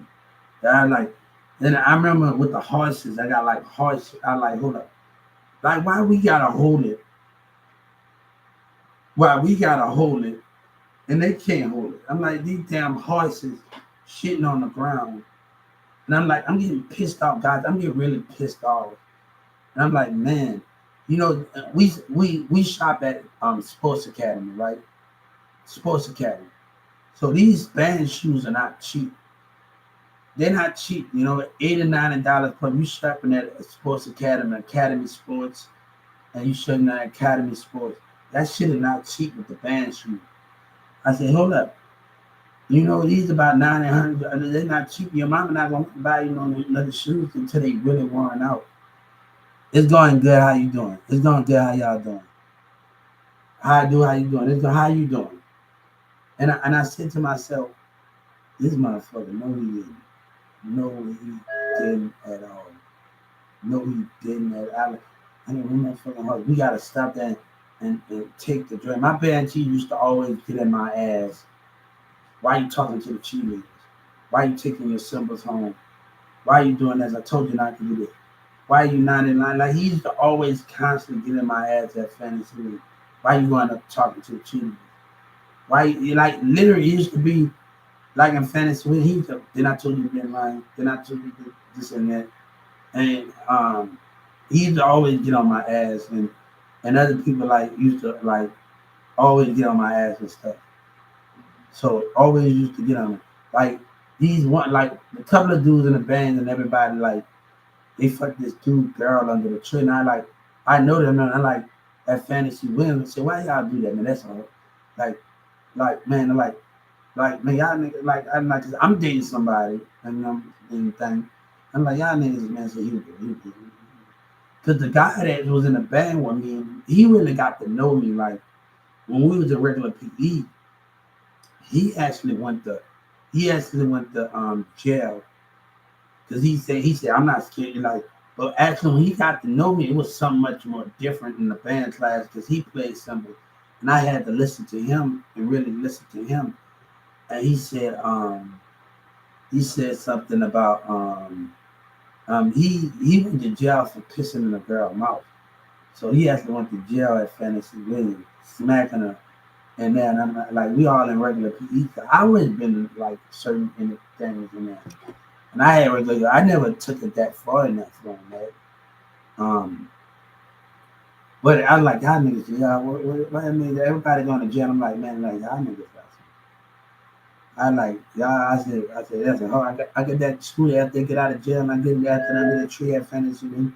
Like, everybody playing stop. They got the two ropes over there and with the two ropes and everybody playing those things. This is Darlene and Bebe and everybody.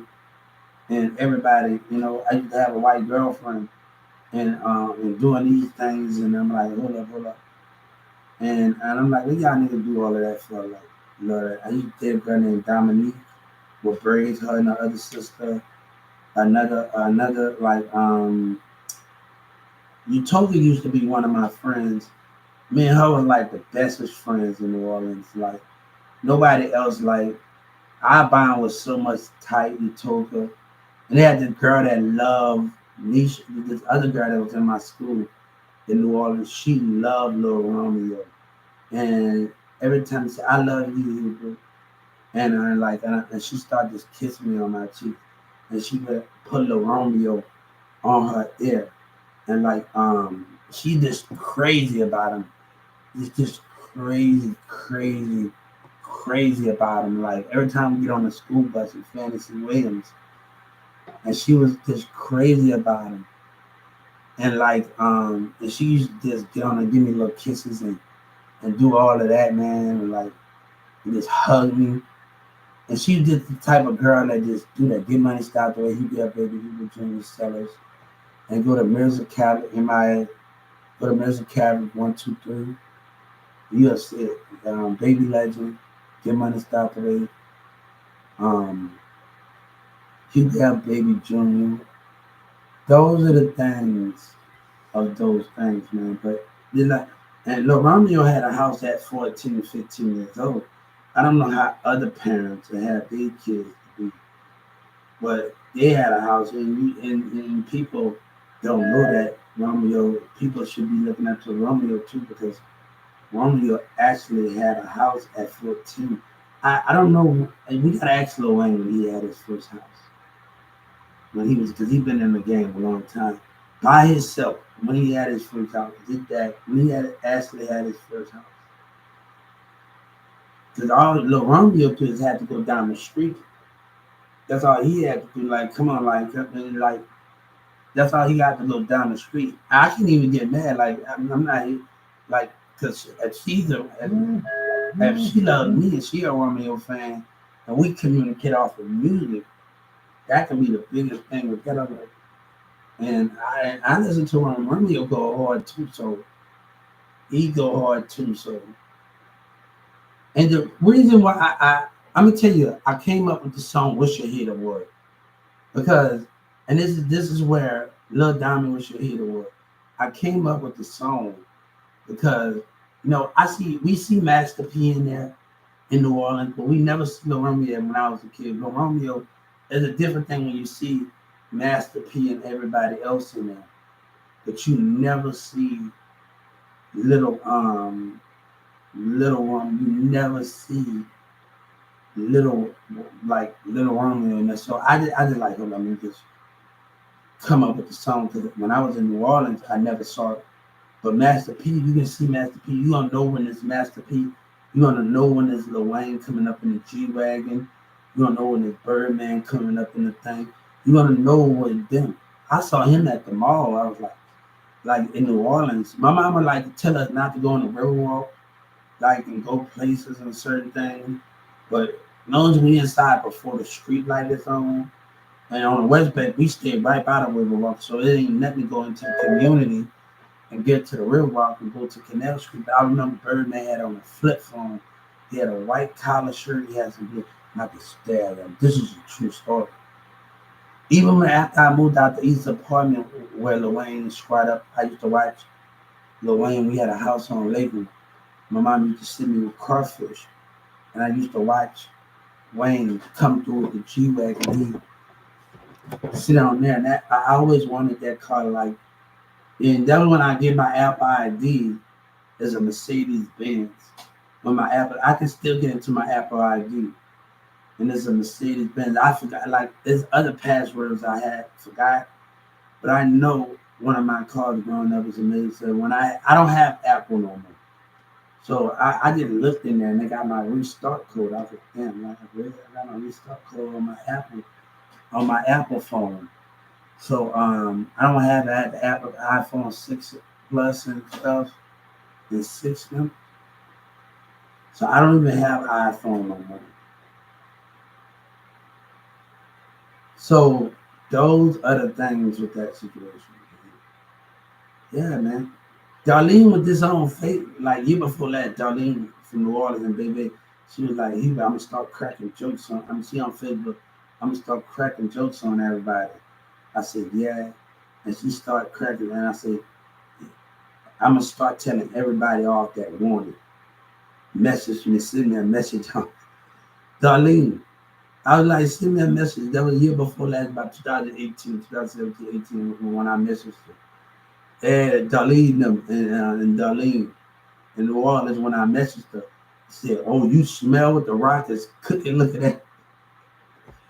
I like my son, my son. I like son. He don't believe me. I used to take my little wrestling toys. I say he don't believe me. Like literally he actually don't believe me. Like literally don't believe me. I used to have wrestling toys and do all that. I used to act like a wrestler. He actually don't believe me. Like literally. Like, you know what I'm saying? I used to be a DFW. I got caught in the library. I had my lawyer book and my DFW. Like my friend got caught in a class stealing his phone. And I got caught in the library. He was like,